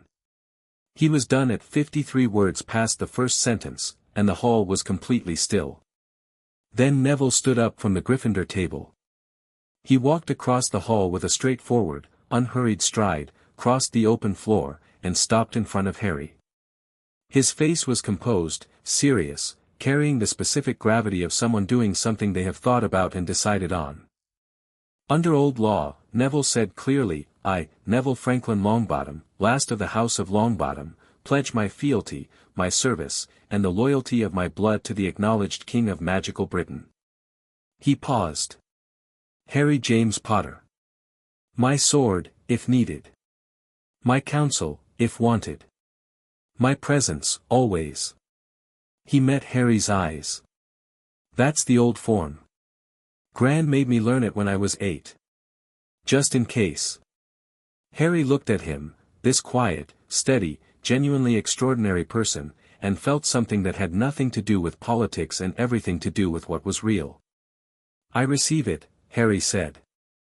And I bind myself in equal measure. The House of Longbottom stands under my protection. Your enemies are my enemies. Your honor is mine to defend. He held out his hand, and Neville took it in a firm grip, and the magic sealed itself between them with the unmistakable quality of something ancient clicking into place. Get up, Neville. You don't kneel for me. I wasn't planning to, Neville said, and released his hand. The hall exhaled. And then something happened that Harry hadn't planned or anticipated. Across the room, Hannah Abbott stood up from the Hufflepuff table. She walked across the floor with her chin up and her hands steady, and she stopped beside Neville and looked at Harry and said, House Abbott pledges the same. Then Susan Bones. Then Terry Boot, who looked slightly startled at himself. Then, from the Slytherin table, and this was the one that sent a visible shock through the room, Daphne Greengrass stood up, smoothed her robes with complete composure, and walked across the hall with the particular Slytherin quality of someone who has made a calculated decision and is entirely at peace with it. House Greengrass, she said, pledged and sealed. She looked at Harry with those cool, precise eyes. We've been waiting for the right investment for a long time. I believe we've found it. I'll endeavor to be worth it, Harry said. I know you will, she said. That's why we're here. 6 more followed. Not the entire student body, some sat, watched, waited, which was their absolute right, and Harry had no interest in manufactured consensus. But the ones who stood and crossed the floor did so with conviction, and each time the magic sealed, he felt the network of ancient bloodlines expand and breathe. Luna, at the edge of the group, watched all of it with her serene, wide-eyed calm. She hadn't pledged formally, she wasn't from one of the ancient houses. But she was standing at his side, and that, Harry thought, was its own kind of loyalty, the kind that didn't need a ceremony. The afternoon brought complications, which Harry had expected. Professor Umbridge, who was no longer at Hogwarts, having been removed the previous year in a spectacular incident involving a herd of centaurs, but whose influence in the ministry had survived her humiliation, had apparently, through channels Harry was still mapping, gotten word to Cornelius Fudge's successor about the morning's events. Scrimgeour sent a second letter by Ministry Owl before dinner, this one considerably less formal than the Wisengamot's request. It was the letter of a man who felt a situation accelerating beyond his preferred speed. Harry read it, wrote back 4 sentences, and sent it with a school owl. Hermione watched him write the reply from across the library table with barely contained curiosity. What did he say? That he'd like to meet urgently, Harry said. That the convergence claim has significant legal implications that need to be addressed promptly, and that he'd appreciate discretion. And what did you say back? That I'll receive him at Hogwarts, at his earliest convenience, in the presence of counsel, and that I'll be happy to address any concerns the ministry has through the proper old law channels. He handed the letter to the waiting owl. I also said that discretion is somewhat late given that 562 students watched this morning. Ron snorted. Scrimgeour is going to be furious, Hermione said. He's going to be calculating, Harry corrected. He's a politician, not a hothead. He'll be furious privately and calculating publicly. He sat back. That's fine. I can work with calculating. Hermione looked at him for a long moment. You're very different, she said, not critically, just observationally. The way Hermione observed things. Am I? You're still you, she said quickly. Same humor, same, it's not like you've become someone else. But you're not, you used to carry yourself like you were waiting for permission, she said, finding the words carefully. Like you needed someone to tell you it was all right to take up space. And now I don't, Harry said. Now you don't, she agreed. Ron, who had been pretending to read a Quidditch magazine, said without looking up, it's brilliant, is what it is. Hermione looked at him. What? Ron said. It is. After dinner, in the room of requirement, Harry called the first gathering of what would become his inner council, though he didn't call it that yet. He asked for a room and got a large, comfortable space with several mismatched sofas and chairs arranged in a rough circle, a fire, and a table of food that the castle had apparently decided was necessary, which Harry suspected was Hogwarts's own contribution. Hermione, Ron, Neville, Luna. Draco arrived 3 minutes late and stood briefly in the doorway with the expression of someone not entirely certain of his welcome, then came in and sat in the chair farthest from Ron, which showed, Harry thought, reasonable strategic instinct. Ron looked at Draco. Draco looked at Ron. The accumulated weight of 6 years of mutual contempt sat between them like furniture.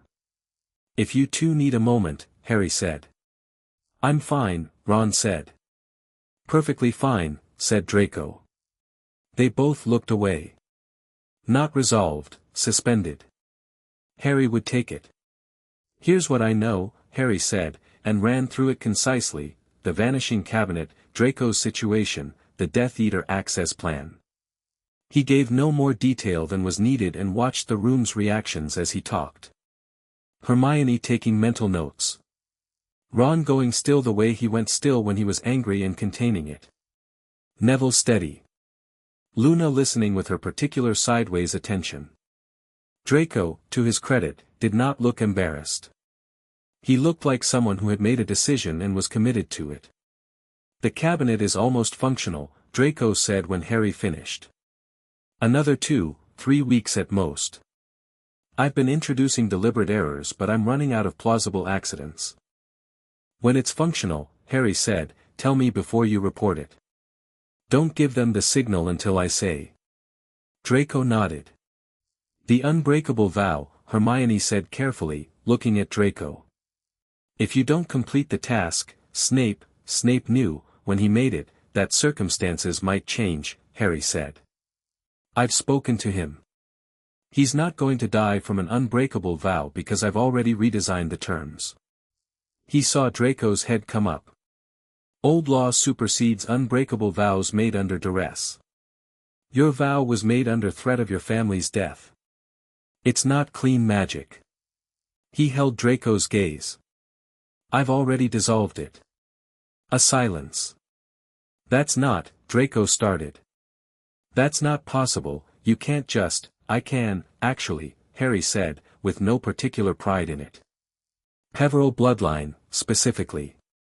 The mastery of life force binding magic. An unbreakable vow is a sophisticated version of a life force binding. I can read its structure, and I can unstitch it at the join. He paused. I dissolved it this afternoon. You and Snape are both free of it. Draco stared at him. Something cracked, just briefly, in that composed Malfoy face, not fully, not dramatically, just a hairline fracture through which something young and exhausted looked out for a moment before he reassembled himself. Why? He said. Because you're more useful to me free than obligated, Harry said simply. And because you shouldn't be held by a vow you made under a wand at your throat. Draco was quiet for a moment. Then he said, right, in a voice that was trying very hard to be neutral. It almost made it. Ron, Harry noticed, was watching Draco with a slightly different expression than the one he'd arrived with. Still wary, Ron's wariness was a reasonable and well-earned response to Draco Malfoy, but with a slightly more open quality to it. Progress. The meeting ran for another hour, covering the Wisengamot letter, the approaching ministry visit, the ancient houses that had pledged, and the ones that hadn't yet. Harry took no notes and remembered everything. Hermione took enough notes for both of them and several others. Luna contributed 3 observations that seemed tangential and turned out to be precisely accurate. Neville said relatively little and everything he said was correct. Draco, by the end of it, was contributing rather than just reporting. His knowledge of ministry politics and Death Eater operational patterns was genuinely excellent, and he brought it without flourish or self-congratulation, which suggested he understood that in this room, information was valued over performance. When it broke up, as students drifted back toward their dormitories, Hermione fell in beside Harry in the corridor. "He's going to be complicated," she said, low, about Draco. "Most useful things are," Harry said. "Are you sure about him?" Harry thought about Draco in the corridor last night, stripped of his robes and his performance, saying "I want my mother out." He thought about the magic he could now read, and what he'd read in Draco, not loyalty, not yet, but the framework that loyalty was built on. Pragmatism, intelligence, and underneath everything else, a very specific kind of exhaustion with the wrong side. "Sure enough," he said. Hermione walked with him in silence for a moment. "Harry," she said. "What you did today, the announcement, the fealty pledges, that was real. That was genuinely, magically binding and real." She paused. "I want you to know that I understand what it means, even if I'm still processing the full implications." She stopped walking, and when he stopped too and looked at her, she met his eyes directly. "I want to be in this. I don't have an ancient bloodline. I can't pledge under old law." She held his gaze. "But I'm in this. Whatever this becomes." "I know," Harry said. "I just wanted to say it out loud." "I know that too," he said. "You're one of the reasons it's worth doing." She looked at him for a moment. Then she did something characteristically Hermione, she straightened slightly, pressed her lips together, and nodded briskly, as though the emotional moment was now officially logged and she could move on. "Good," she said. "Right. Good night." He watched her walk away toward Gryffindor Tower and felt, not for the first time, but with new clarity, the full weight of what these people were. Not resources, not allies in the strategic sense. People who had been standing beside him through 6 years of managed destiny and insufficient information, and who were still here. He stood in the corridor while the torches burned their warm gold and the castle breathed its steady breath around him. Somewhere in the forbidden forest, something old and dark stirred at the edge of the wards, tasting the new magic in the air, reporting back. He felt it. Not alarmed, aware. The way you become aware of weather changing, the particular pressure shift before a storm. He stood at the window at the end of the corridor for a moment, looking out into the dark, and what he felt looking back from the dark recognized him. Tested the edge of him. Found something it had not been prepared for. Good, Harry thought. Let it report that too. He turned from the window and walked toward Gryffindor Tower, and the torches followed him all the way home. Chapter 4, The King's Justice Rufus Scrimgeour arrived at Hogwarts on a Thursday. He came through the front gates at 2 in the afternoon with 3 ministry officials at his back and the particular bearing of a man who had spent 30 years as head of the Auror office before ascending to minister and had never quite shed either the posture or the instinct.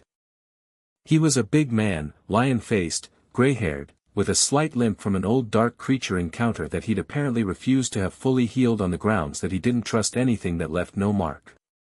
Harry had read his file, not a ministry file, but the one that existed in the Flamel and Bones bloodline memories, the accumulated knowledge of people who had watched Scrimgeour operate for decades. He was not stupid.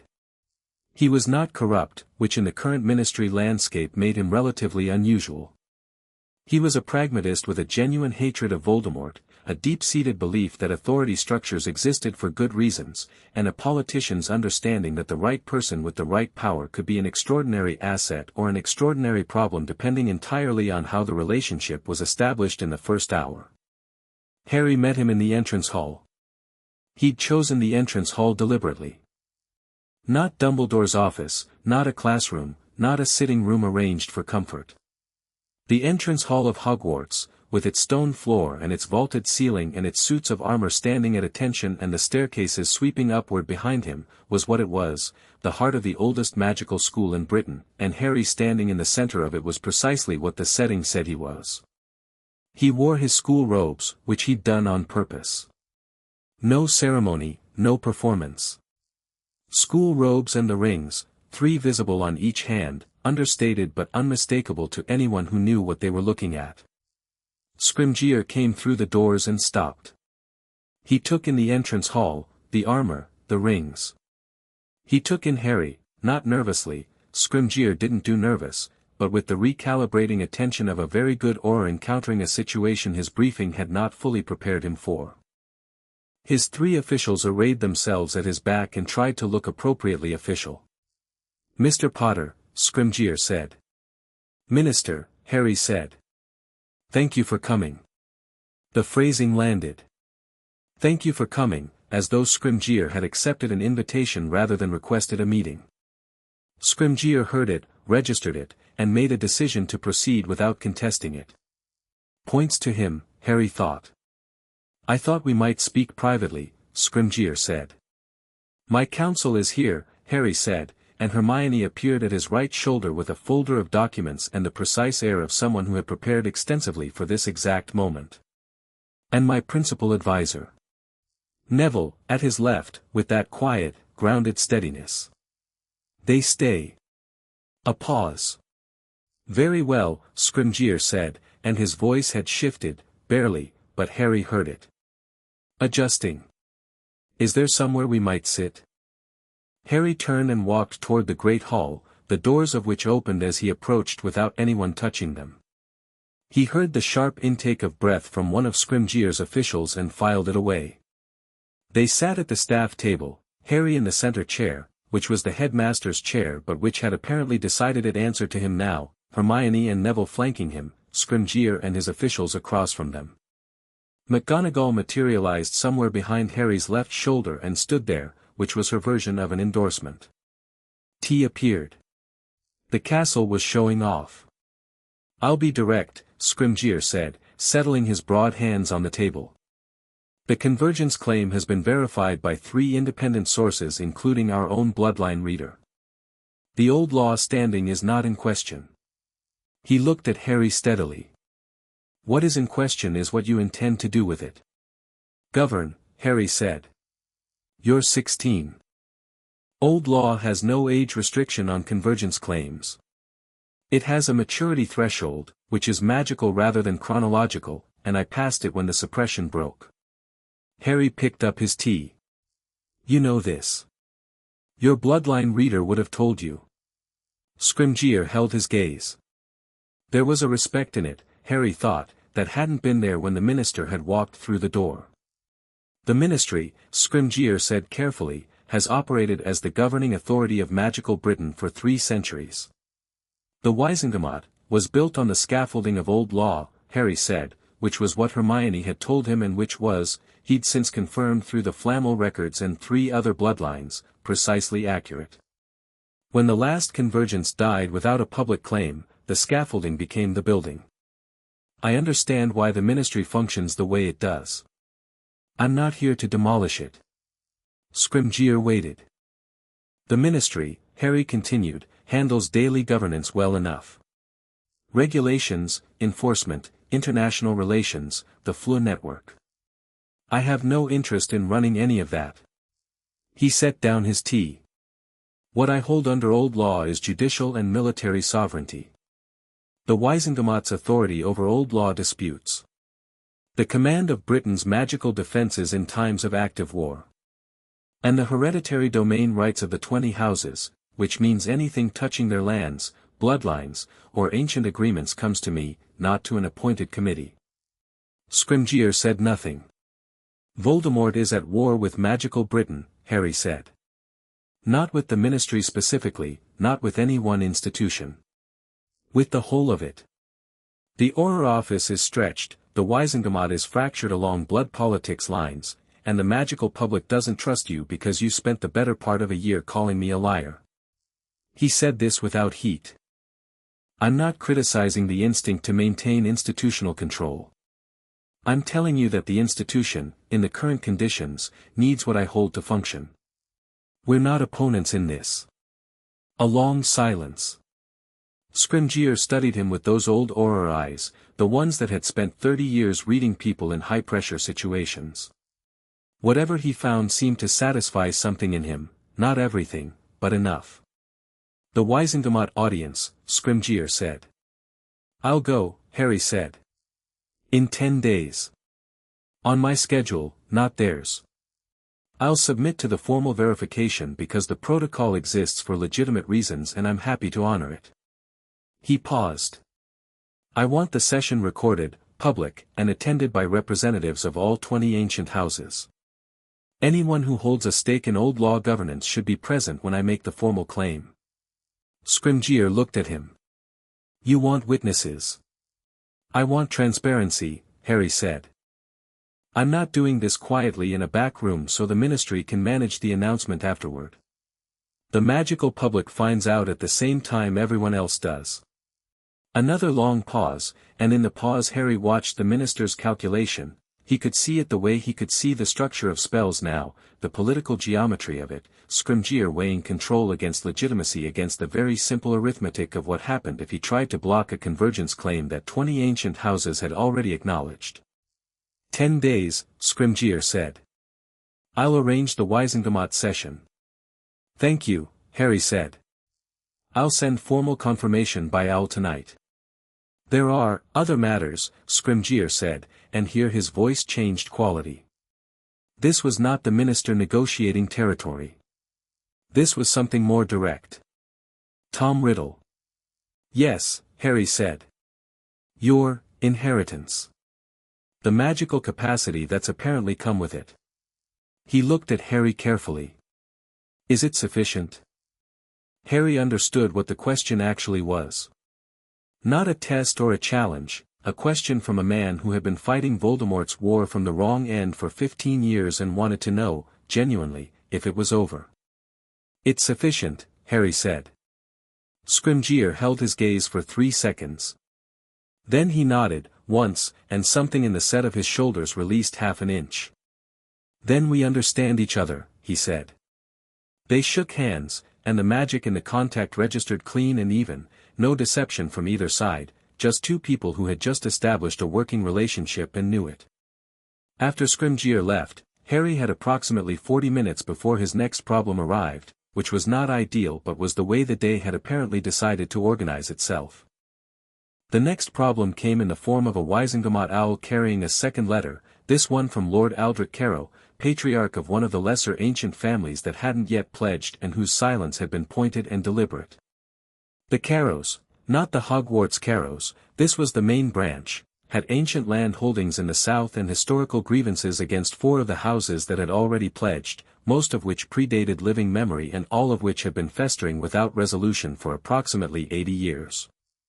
Harry read the letter twice. Then he called Hermione back in. She read it, looked up. He's challenging the land claim. He's testing whether I'll actually rule or just announce, Harry said. If I don't address this, every other house watching will see that the convergence is ceremonial and start making their own calculations. The actual dispute is between Carrow and Greengrass, Hermione said, scanning quickly. Boundary enchantments on the Devon properties. The Carrows claimed the Greengrass wards encroached on Carrow land during the last renewal 40 years ago, and Daphne's grandfather responded to the complaint by strengthening the wards and refusing arbitration. What's the old law arbitration process? Hermione had been waiting for this question. She opened her folder and extracted 3 pages of notes. Under the Charter of 1487, a convergence holder can adjudicate boundary disputes between ancient houses with the force of final judgment, neither party can appeal to Wisingamot after the ruling. Both parties must appear in person, and the holder of the convergence must physically examine the disputed land. I can do that without being there physically, Harry said, and saw Hermione's slight frown. Pendragon sovereignty. It's territorial. I hold a connection to British magical land the way you hold a connection to your own body. I can read it remotely, feel the wards on it, assess where the boundary enchantments actually sit. He paused, seeing her expression. I know. It's a lot. I'm keeping up, she said firmly. I know you are. He wrote back to Aldrich Carrow that afternoon. The letter was 4 sentences. He was exercising his old law arbitration authority, both parties would appear at Hogwarts the following Saturday, and the judgment would be final. He also sent a separate note to Daphne Greengrass, informing her of the same. Daphne found him in the library before dinner. She sat across from him at the study table without being invited, which Harry appreciated. It was Slytherin directness, the useful kind. You're actually going to rule on it, she said. Yes. My grandfather maintained that our wards were correctly placed. He had survey documentation. I know, Harry said. I've read the land. She paused. The particular stillness of a Slytherin recalibrating. You, already read it. Yesterday evening, Harry said. After Scrimgeour left. I needed to understand the dispute before I agreed to adjudicate it. He looked at her directly. The Greengrass wards do encroach. Approximately 14 inches across the original boundary line, set during the 1981 renewal. I believe it was genuine error rather than deliberate encroachment, but it is technically a violation. Daphne held his gaze. Her face was, to most people, quite controlled. To Harry, it showed the very specific discomfort of someone receiving an honest answer they hadn't prepared for. You're going to rule against us, she said. I'm going to rule accurately, Harry said.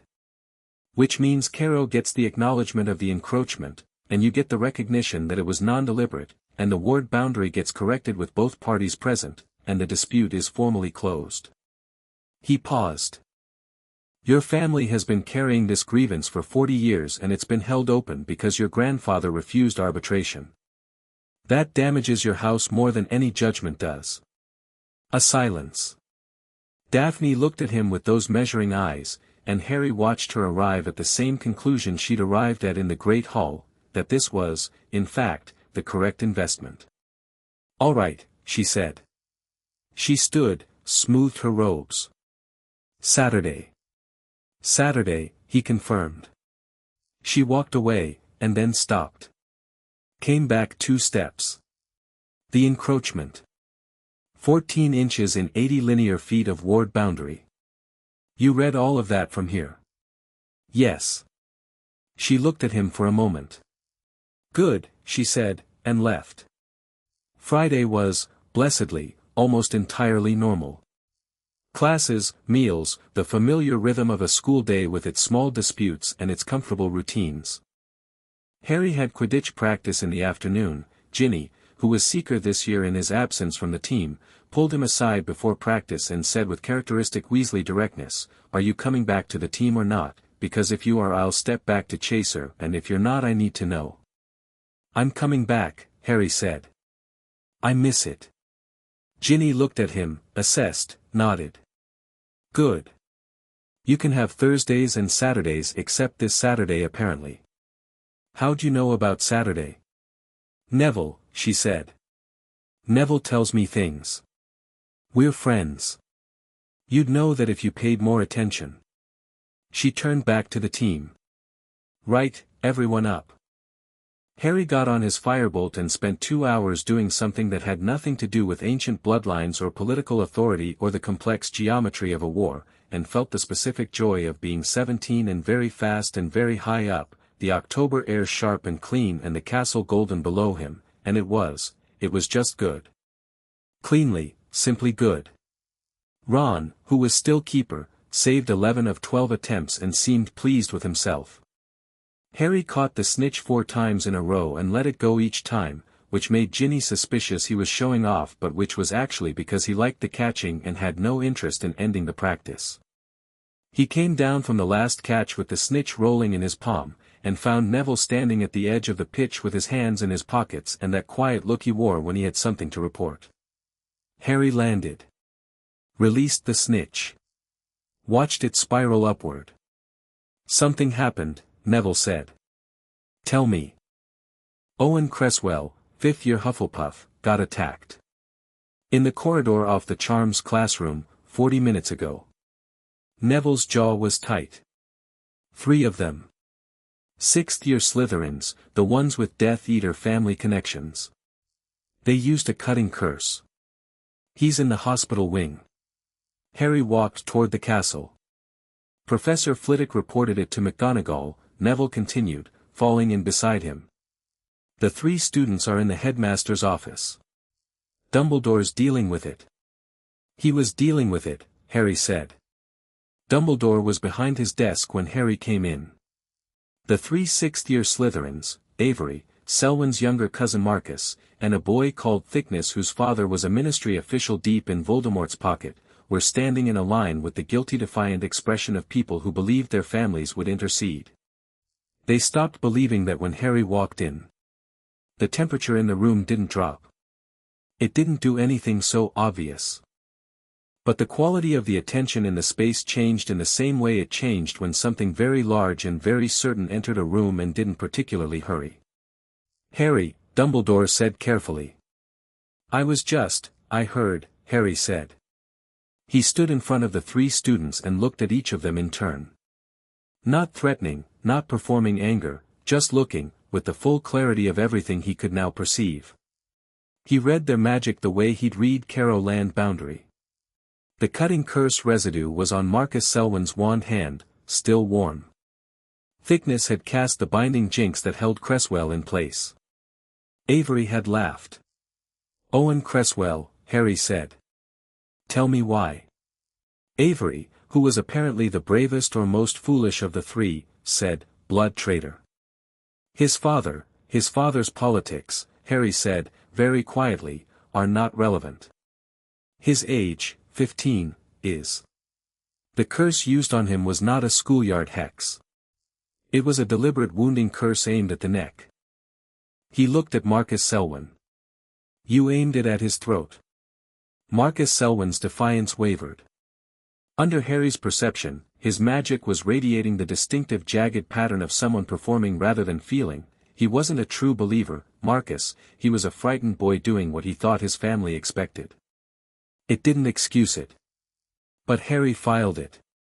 Under old law, Harry said, and felt the room respond to the words, Dumbledore going very still, the 3 boys stiffening with something beyond their previous defiance. An attack on a citizen of magical Britain using deliberate wounding magic carries a judgment responsibility that supersedes school discipline.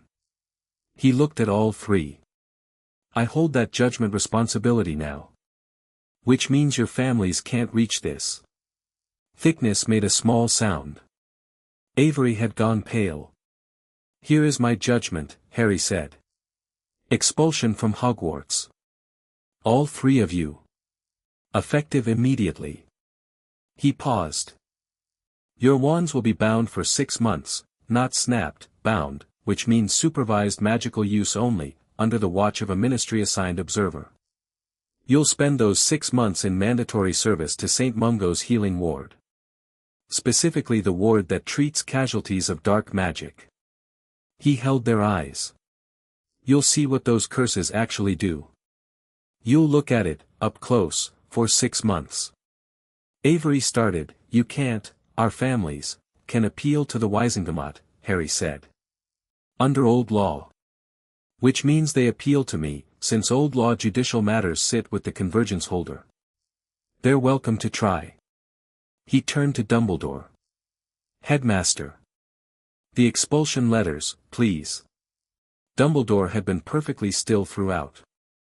Now he looked at Harry with an expression that was many things layered, the remains of the old habit of control, genuine respect, something that might have been relief, and the particular expression of a man who has spent decades making hard decisions alone and has just been handed the freedom to not make this one. He reached for his quill and wrote 3 letters. He did not hesitate.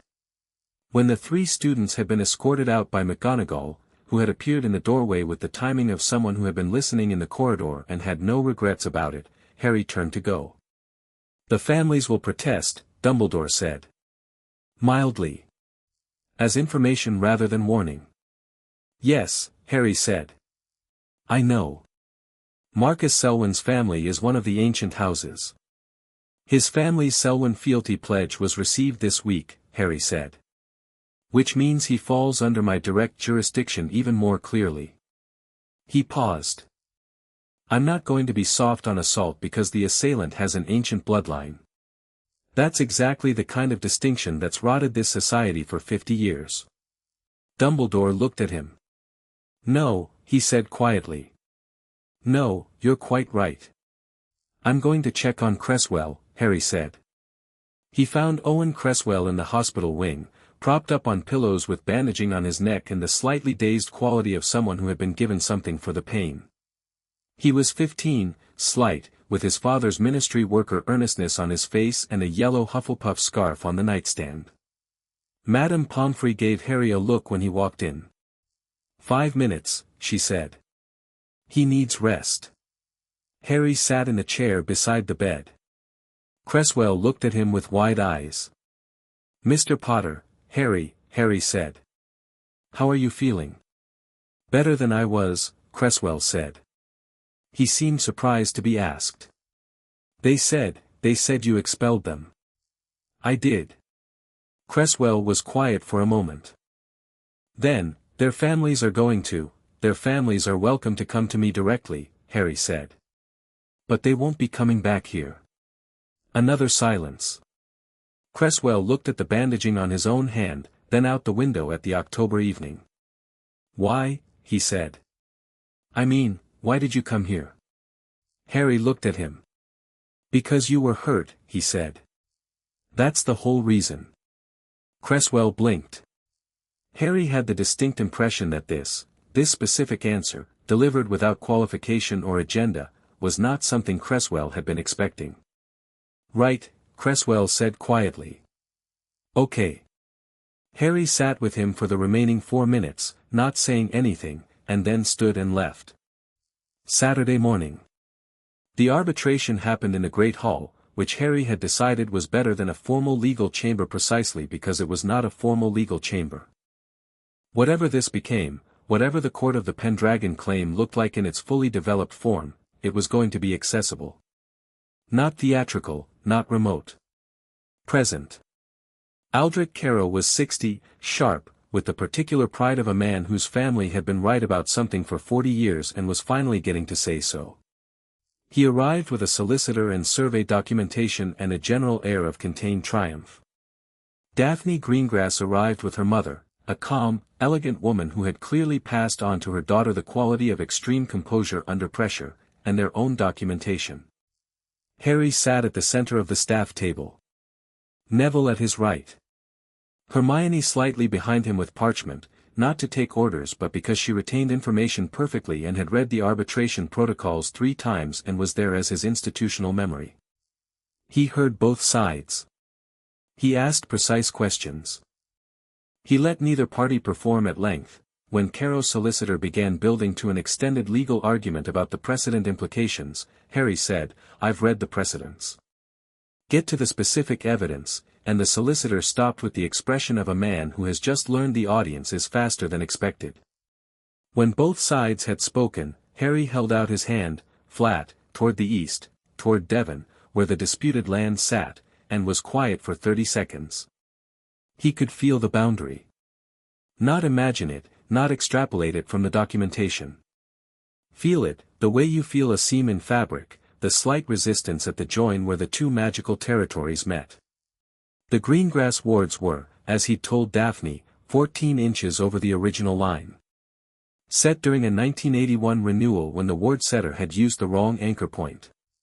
Careless rather than deliberate. 80 linear feet. He looked up.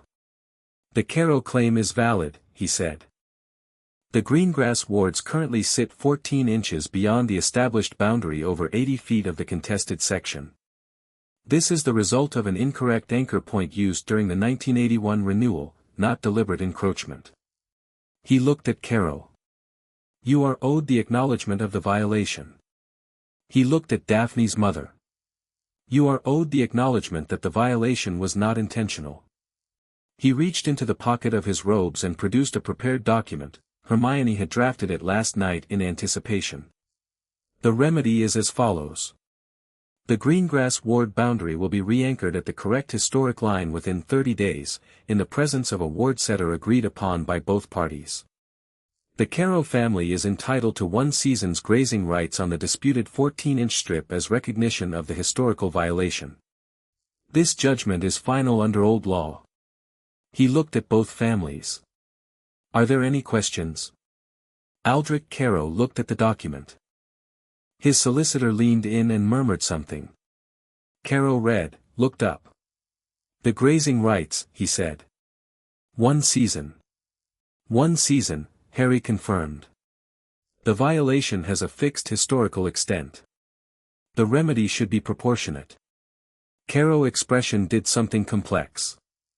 He had spent 40 years fighting this case and he'd won it, but he'd also anticipated a drawn-out legal battle and instead he was sitting here at 9:30 on a Saturday morning with a written judgment in hand. He seemed, Harry thought, not entirely sure how to process efficiency. Acceptable, Caro said. Daphne's mother signed the document with a precise, graceful hand. Caro signed it with the particular satisfaction of a man who has just crossed something significant off a very old list. After they'd left, Caro with his documents, Greengrass with her composure intact and something subtly warmer in her expression toward Harry, Neville leaned in and said, quietly, 1 season of grazing rights. They'll have sheep on 14 inches of contested land. Symbolically important, Harry said.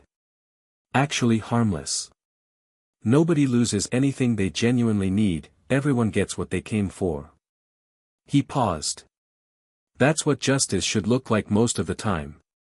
The cases that need force are the exception. Neville looked at him. Gran says the Longbottoms have 3 historical land disputes in arbitration limbo, he said. Going back to 1897. Make me a list, Harry said. Neville smiled. Not broadly, Neville rarely smiled broadly. But warm and real and with that particular quality of someone who had bet on the right person. The letter arrived Sunday evening. Not from Scrimgeour, not from the Wisengamot, not from any of the ancient families or the ministry or anyone Harry had been managing a relationship with over the past week. The letter arrived by Raven, not Owl, Raven, which was the traditional messenger of the dark and which hadn't been used since the First Wizarding War, and it landed on the Gryffindor table at dinner and fixed its flat black eye on Harry and dropped a rolled black parchment from its leg and sat there, waiting. The hall went quiet. Harry picked up the parchment and unrolled it and read it. His expression didn't change.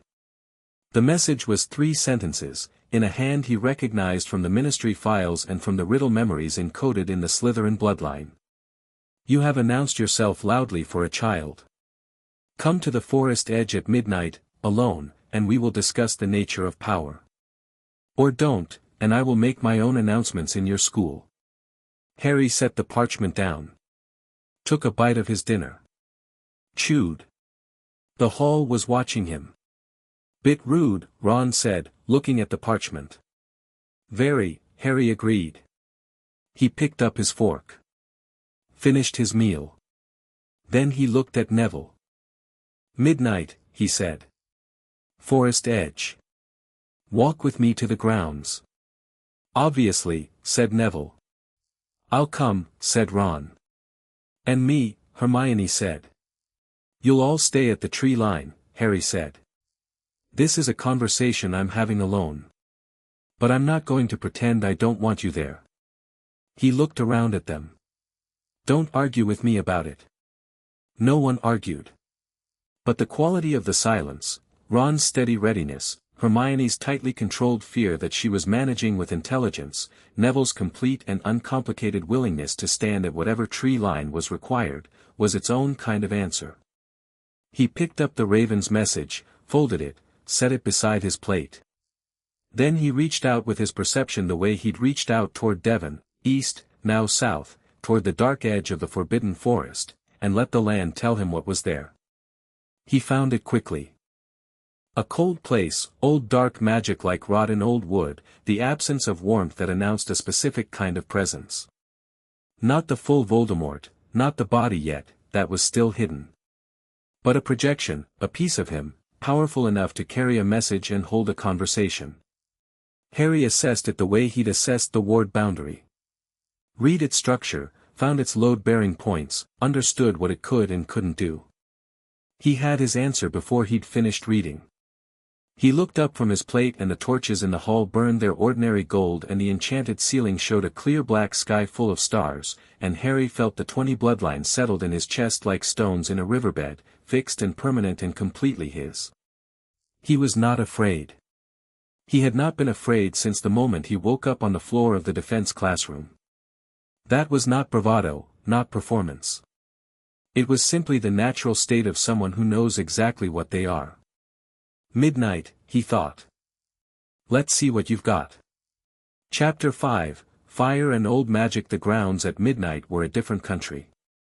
Not threatening, not to Harry, not anymore, but different in the way places become different when the ordinary human noise drains out and what's left is what was always underneath.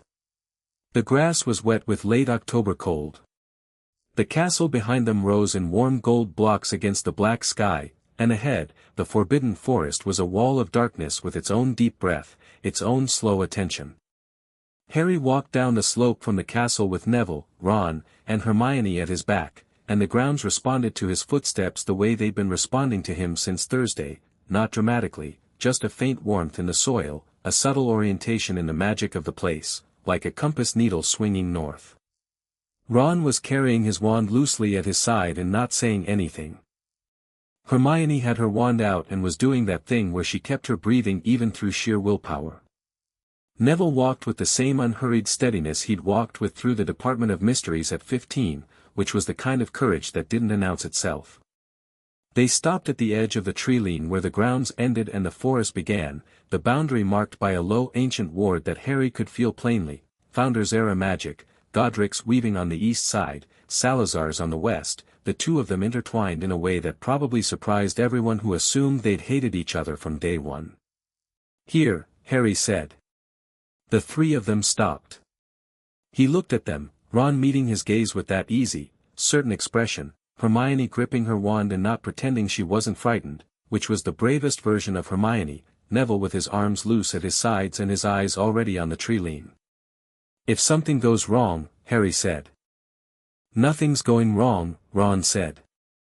Ron, nothing, Ron said, pleasantly but with complete finality. But if it did, we'd handle it. Go. Harry turned and walked into the trees. The forest at night had a particular quality of stillness that Harry had encountered before, in third year chasing Sirius, in fourth year before the second task, in fifth year at the edge of everything. The trees were old, the oldest parts of the forest going back before Hogwarts itself, their roots tangled with the same deep magic that ran through the castle's foundations. He could feel the centaur herd somewhere to the northeast, their collective magical signature like a slow planetary rotation. He could feel the acromantulas in the western deep, which was like feeling a cold dark weight and choosing not to look directly at it. He could feel, ahead of him, the projection. It was waiting in a clearing about 60 feet in from the tree line, a space where the trees opened up and the moon came through in a clean column of pale light. The projection had chosen well. It was, Harry noted, the kind of choice made by someone with a genuine sense of visual theater, which had always been one of Voldemort's consistent qualities. He appreciated the aesthetics of power even when his understanding of it was fundamentally wrong. Harry walked into the clearing. The projection solidified as he entered, not a full corporeal form, but more than a ghost. A figure of dark light, roughly man-shaped, wearing the face Harry knew from nightmares and the Flammel memories and Quirrell's stuttering announcement in a great hall 6 years ago. Red eyes. The chalk-white face. The absence of a nose that always struck Harry, even now, as a peculiar aesthetic choice. You came, the projection said. The voice was the voice, rich, cold, precise, the voice of someone who had learned long ago that sound was a form of control. "You asked," Harry said. He stood at the edge of the moonlight and looked at the projection and felt nothing that resembled fear. Wariness, yes, not of the projection itself, which couldn't harm him, but of the intelligence behind it, which was real and significant and should not be underestimated regardless of the current power differential. Voldemort was not stupid. He was catastrophically wrong about the nature of power and had been for 50 years, but he was not stupid, and stupid opponents were actually more dangerous in certain ways because they were unpredictable. The projection looked at him. The red eyes moved across Harry with the assessing quality of someone running a calculation. "You're different," Voldemort said. "Somewhat," Harry agreed. "I felt the resonance." A pause. From 50 miles away, through 6 layers of concealment. The castle sang. Another pause, and in it Harry heard something underneath the control, something that was not quite surprise, because Voldemort did not permit himself surprise, but its precise functional equivalent. 20 houses. 20, Harry confirmed. Pendragon. Yes. The projection moved. Not threatening, pacing, which was a habit Harry recognized from the Riddle memories, the way Tom Riddle had paced the chamber when he was processing something that required revision to his existing model. The boy who had grown into this had spent 60 years building a framework for understanding power and had, in this clearing, just encountered something that sat entirely outside it. "You understand," Voldemort said, "that what you hold changes nothing fundamental. Power is power. The names attached to it are theater." "You believe that," Harry said. "Genuinely. That's actually interesting." The red eyes fixed on him. "Enlighten me." "The names aren't theater," Harry said. "The names are the structure. The 20 bloodlines aren't impressive because of their history, they're powerful because of what they encode. Centuries of magical development, refined and concentrated and passed down. The Pendragon sovereignty isn't symbolic, it's the land recognizing a holder. Britain's magic responds to me the way a wand responds to its owner." He paused. "You spent 60 years trying to build power by taking it. Accumulating Horcruxes, followers, fear. It's a scaffolding approach. Impressive in scale, hollow at the center." He looked at the projection evenly. "What I hold grew. There's a difference." A silence. "A child's philosophy," Voldemort said, and his voice was perfectly controlled, which was how Harry knew it had landed. "You came here to assess me," Harry said. "I understand why. You felt the resonance and you needed to know if I was actually what it suggested or if it was premature activation, partial inheritance, something that would look like a threat and turn out to be manageable." He looked at the projection. "That's why the letter was structured the way it was: come alone, demonstrate whether you'll follow instructions, gauge the response." He tilted his head. "How am I doing?" The projection was still. "You want to know," Harry continued, "whether you should change your timeline. Whether the plan for Hogwarts, the Vanishing Cabinet, the Death Eaters through the school, is still viable, or whether the power dynamic has shifted enough that the plan needs revision." He watched the red eyes. "I'm telling you it needs revision. Not because I'm threatening you. Because I'm telling you accurately, the plan doesn't work anymore." "You know about the cabinet," Voldemort said. Very quietly. "I know about the cabinet," Harry confirmed. "I know about most of the operational plans. I have good information." He didn't mention Draco, not because he was protecting him exactly, but because sources were sources and he wasn't going to hand that over in a midnight chat. "The cabinet is a dead end. The entry point will be sealed before anyone uses it." Another silence, longer this time. In it, Harry felt the projection testing the edges of the space, reaching toward him with that particular legitimacy pressure that Voldemort used the way other people used physical touch, probing for the surface of thoughts. Harry let it hit the outer edge of his mind and felt it stop. Not pushed back, not blocked dramatically, just stopped, the way water stops at glass. The expression on the projection's face shifted minutely. But Harry caught it. "You've reinforced your occlumency," Voldemort said. "I've done considerably more than that," Harry said. "But yes." The projection looked at him. In the moonlight, that white face was not frightening in the way it had always been frightening. It was illuminating, Harry thought, lit clearly, stripped of shadow, just a face wearing the consequences of 60 years of catastrophic choices. "What do you want?" Voldemort said. Blunt, direct, the way he spoke when he decided performance was counterproductive. "To finish this," Harry said. "On my terms, on my timeline, without 300 more people dying to satisfy your dramatic sensibilities." The red eyes narrowed. "I'm giving you an accurate assessment," Harry said. "Not a threat. A threat implies uncertainty about the outcome." He paused. "There's no uncertainty about the outcome. The question is the cost between now and then. You can lower the cost by changing your approach. You won't, because changing your approach requires admitting the framework was wrong, and you've built your entire identity on the framework." He held the projection's gaze. "But I'm telling you anyway. Because the offer is real." "You would offer terms," Voldemort said, and there was something in the voice now, not quite contempt, but the flavor of it. "A 16-year-old offers Lord Voldemort terms. A convergence holder offers the last Gaunt-era choice between a clean resolution and a painful one," Harry said. "The Gaunt blood is in me too, by the way. Distant, messy lineage, but it's there. Which means you and I are the last of the same line." He watched the red eyes. "I thought you should know that." The effect was not dramatic. Voldemort was too controlled for drama. But something happened in the projection, a fracture in the smoothness of it, something the red eyes couldn't entirely contain, something that was old and specifically human, even in someone who'd spent 60 years trying to excise his humanity. Harry had expected denial. He hadn't quite expected the specific quality of what he saw instead, something raw, and quickly covered. Tom Riddle, Harry thought, had never had a family.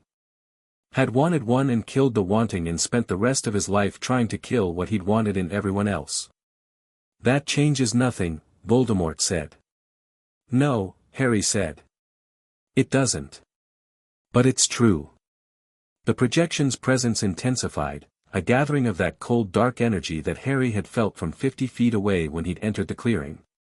The projection was not attacking, could not attack in this form, but it was expressing something that had no other outlet, a pressure that in a corporeal form would have been violence. Harry stood in it and let it happen and was undisturbed. After a moment, the pressure receded. "You're not afraid of me," Voldemort said. The observation was precise and completely confused. "No," Harry said. "You should be." "I've been afraid of you since I was 11, Harry said. "I spent 5 years being afraid of you and it nearly killed me several times and it made every decision I made in that period worse than it needed to be." He looked at the projection. "I figured out about 3 days ago that the fear was a choice. Everything looks different from here." The moonlight moved slightly as a cloud crossed, dimming and brightening, and in the brief dimness the projection seemed to flicker, its solidity wavering.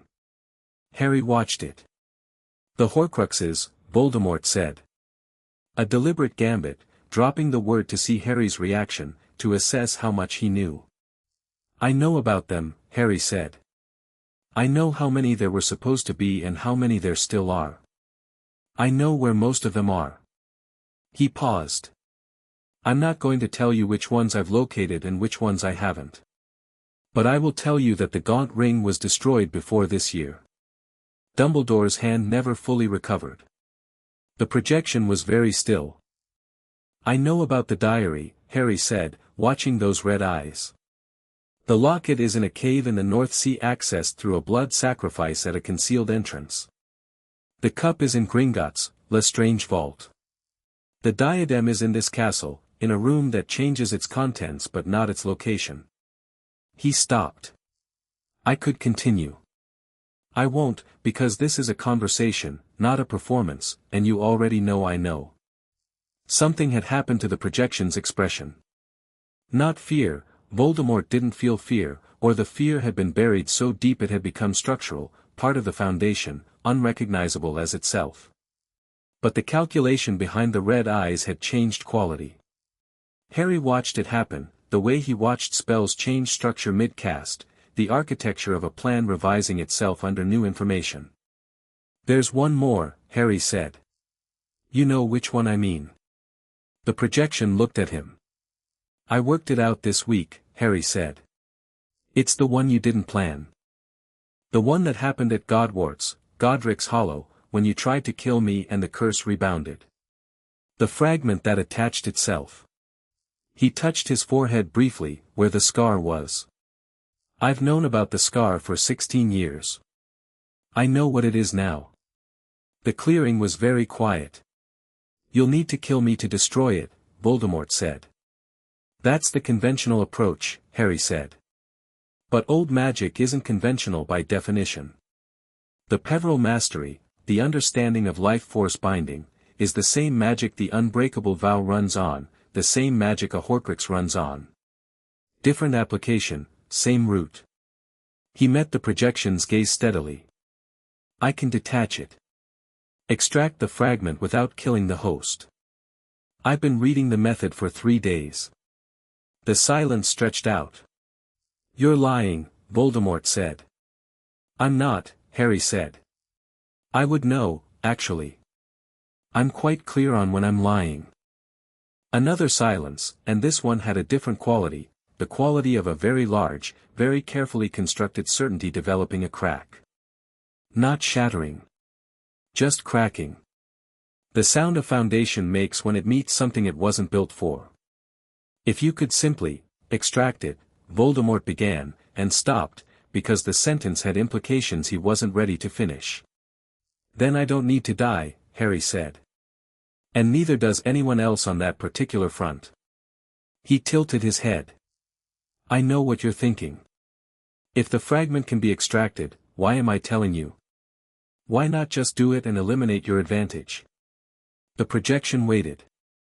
Because I want you to understand the situation completely, Harry said. I want you to go back to wherever you're hiding and look at the actual mathematics of this. You have 4 Horcruxes remaining and I know the location of 3. Your operational plan for Hogwarts is gone. The ancient houses are consolidating under the convergence. The ministry is negotiating rather than obstructing. The Horcrux in me is extractable. He paused. None of this happened the way you planned it. None of this is going the way your framework predicted. He let that sit. You are not going to win, Harry said, clearly and completely without triumph. I'm not saying that to defeat you psychologically or to make you feel hopeless. I'm saying it because it's accurate and because you deserve the truth more than you deserve comfortable lies. The war you started has a fixed ending and the ending is mine. He looked at those red eyes one final time. The only remaining question is the cost of the interval. The projection looked at him for a long moment. Then it did something Harry had not expected. It laughed.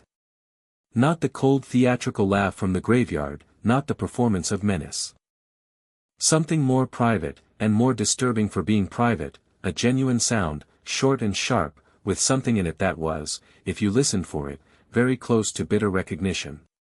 You are not what I expected, Voldemort said. The voice had changed. The performance had gone. What remained was something older and more direct. I know, Harry said. I expected the boy the prophecy described. The one who must be killed or must kill. A pause. Not this. The prophecy described a symbol, Harry said. Symbols do what you make them do. I decided what I was going to make this one do. He paused. Go back. Think. If you reach the same conclusion I have about the mathematics, there's a path through this that ends with fewer graves. He started to turn away. If you don't, I'll see you in the field. I'll be ready. He walked back toward the tree line. The projection's voice followed him, and it had, in these last seconds, lost every layer of performance and theater until it was just a voice saying a true thing: you have his courage. Harry stopped. Didn't turn. Whose? Your father's, Voldemort said. James Potter walked into things without flinching. It was irritating then too. A silence. Thank you, Harry said, and meant it entirely, and kept walking. His three friends were at the tree-line exactly where he'd left them. Neville at the front, Ron behind him to the right, Hermione to the left. Their wands were all drawn and all pointed at the space he'd come out of, and when he emerged from the trees the collective breath that released from the three of them was audible and genuine. Well? Ron said. It went fine, Harry said. Define fine, Hermione said.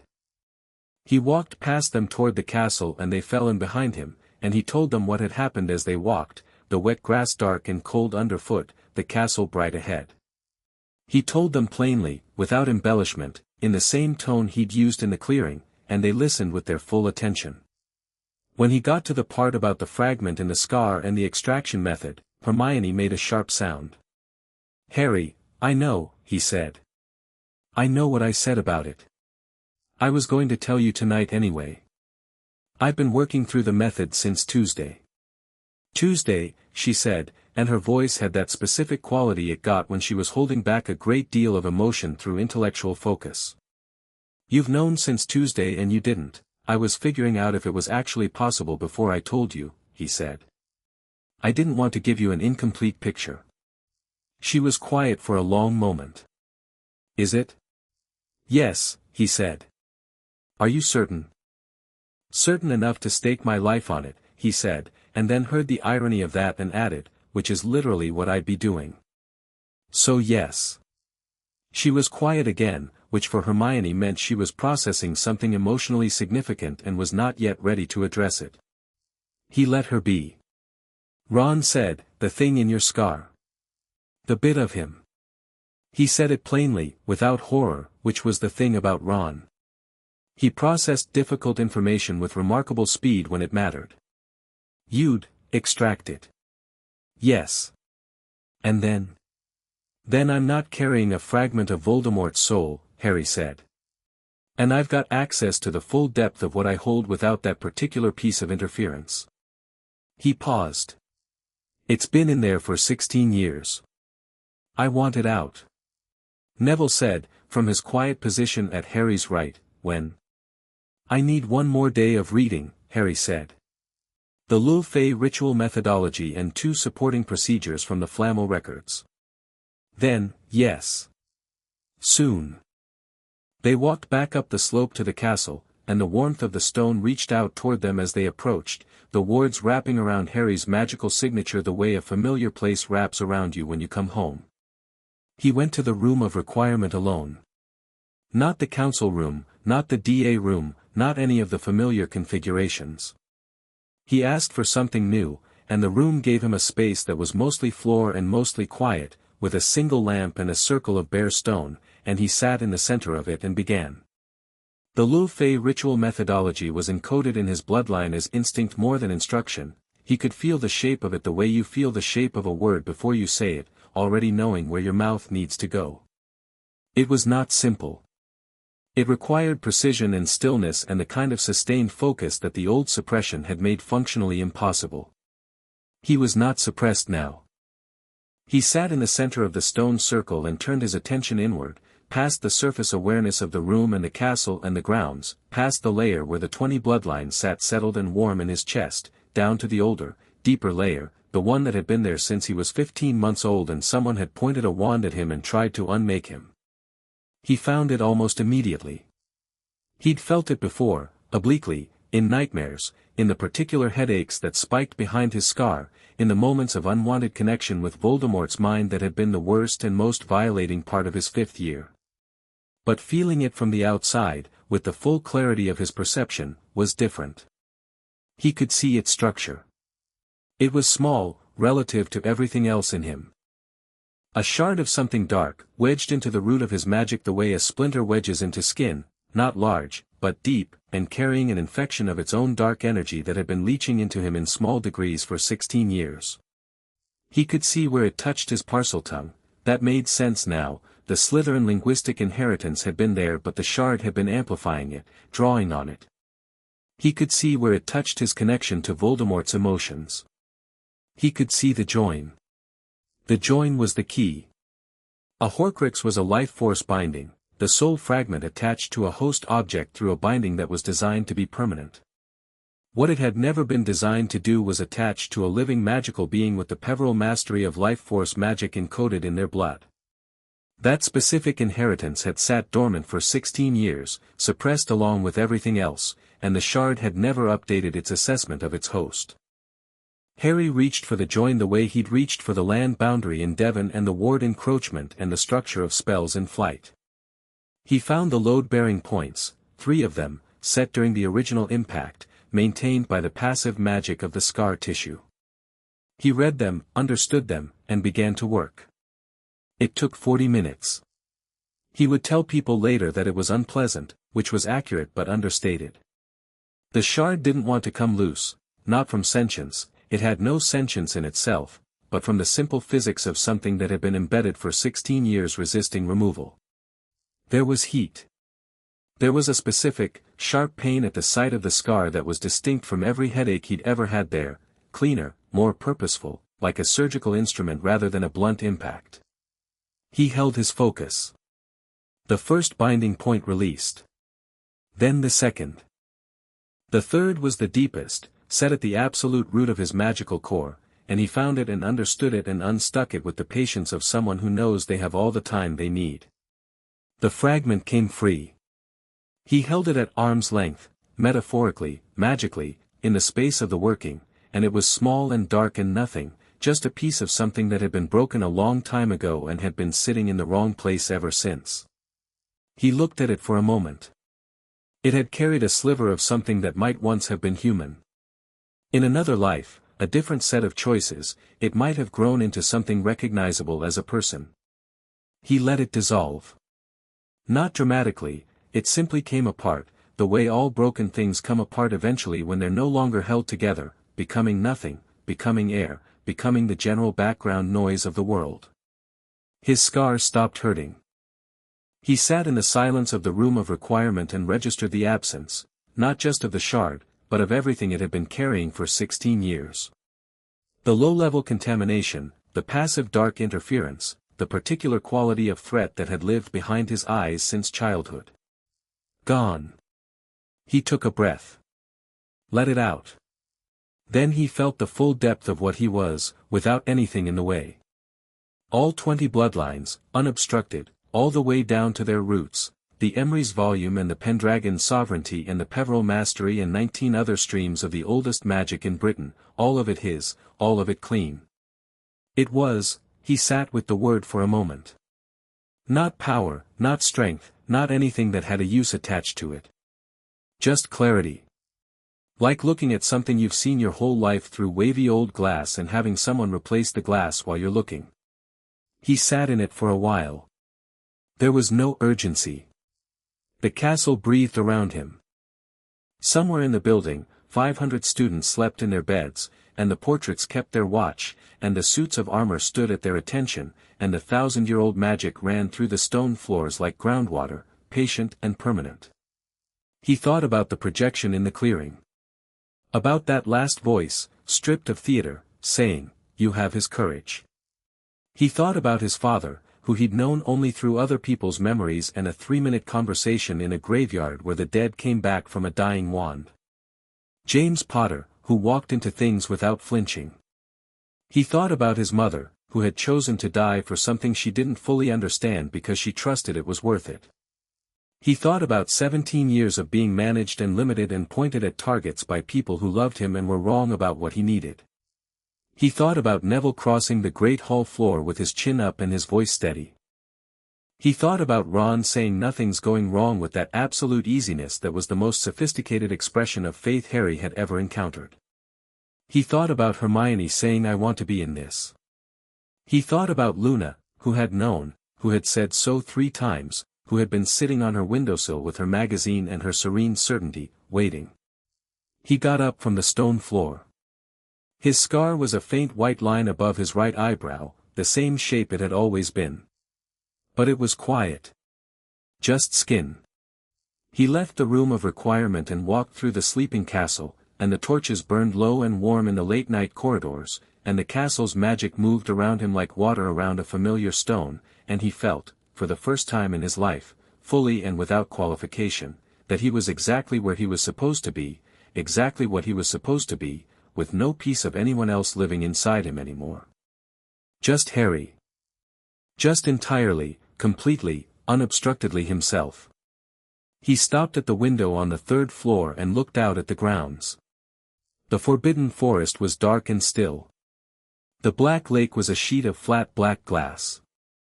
The sky was clearing, the clouds moving east, and in the clean space they left behind the stars were sharp and very bright. Somewhere in the darkness beyond the school's wards, a war was waiting to be finished. He looked at it without flinching. Tomorrow, the Wiesengemot. The formal claim, the verification, the public acknowledgement.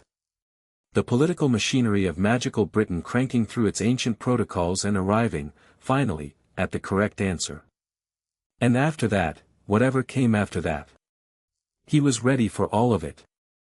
He stood at the window for one more minute, watching the stars, and then he turned and walked toward Gryffindor Tower, and the castle was warm around him all the way home, and for the first time in 16 years, nothing in him hurt. Chapter 6. The throne acknowledged the Ministry of Magic on a Tuesday morning had the particular energy of a place that knew something significant was happening and had no idea how to prepare for it. Harry felt at the moment they stepped out of the flow, that collective held breath quality, the way bureaucratic spaces absorb tension and radiate it back at a slightly different frequency. The atrium was busy, ministry workers crossing the polished floor with their usual purposeful hurry, but the hurry today had an edge to it, a slight excess of velocity that meant everyone was pretending very hard to be busy because the alternative was standing still and thinking about what was happening on level 10 at 2 o'clock. He arrived with Hermione on his left, Neville on his right, and Ron 2 steps back, which was Ron's preferred tactical position in high-stakes situations, close enough to respond immediately, far enough to see the whole picture. Luna had come.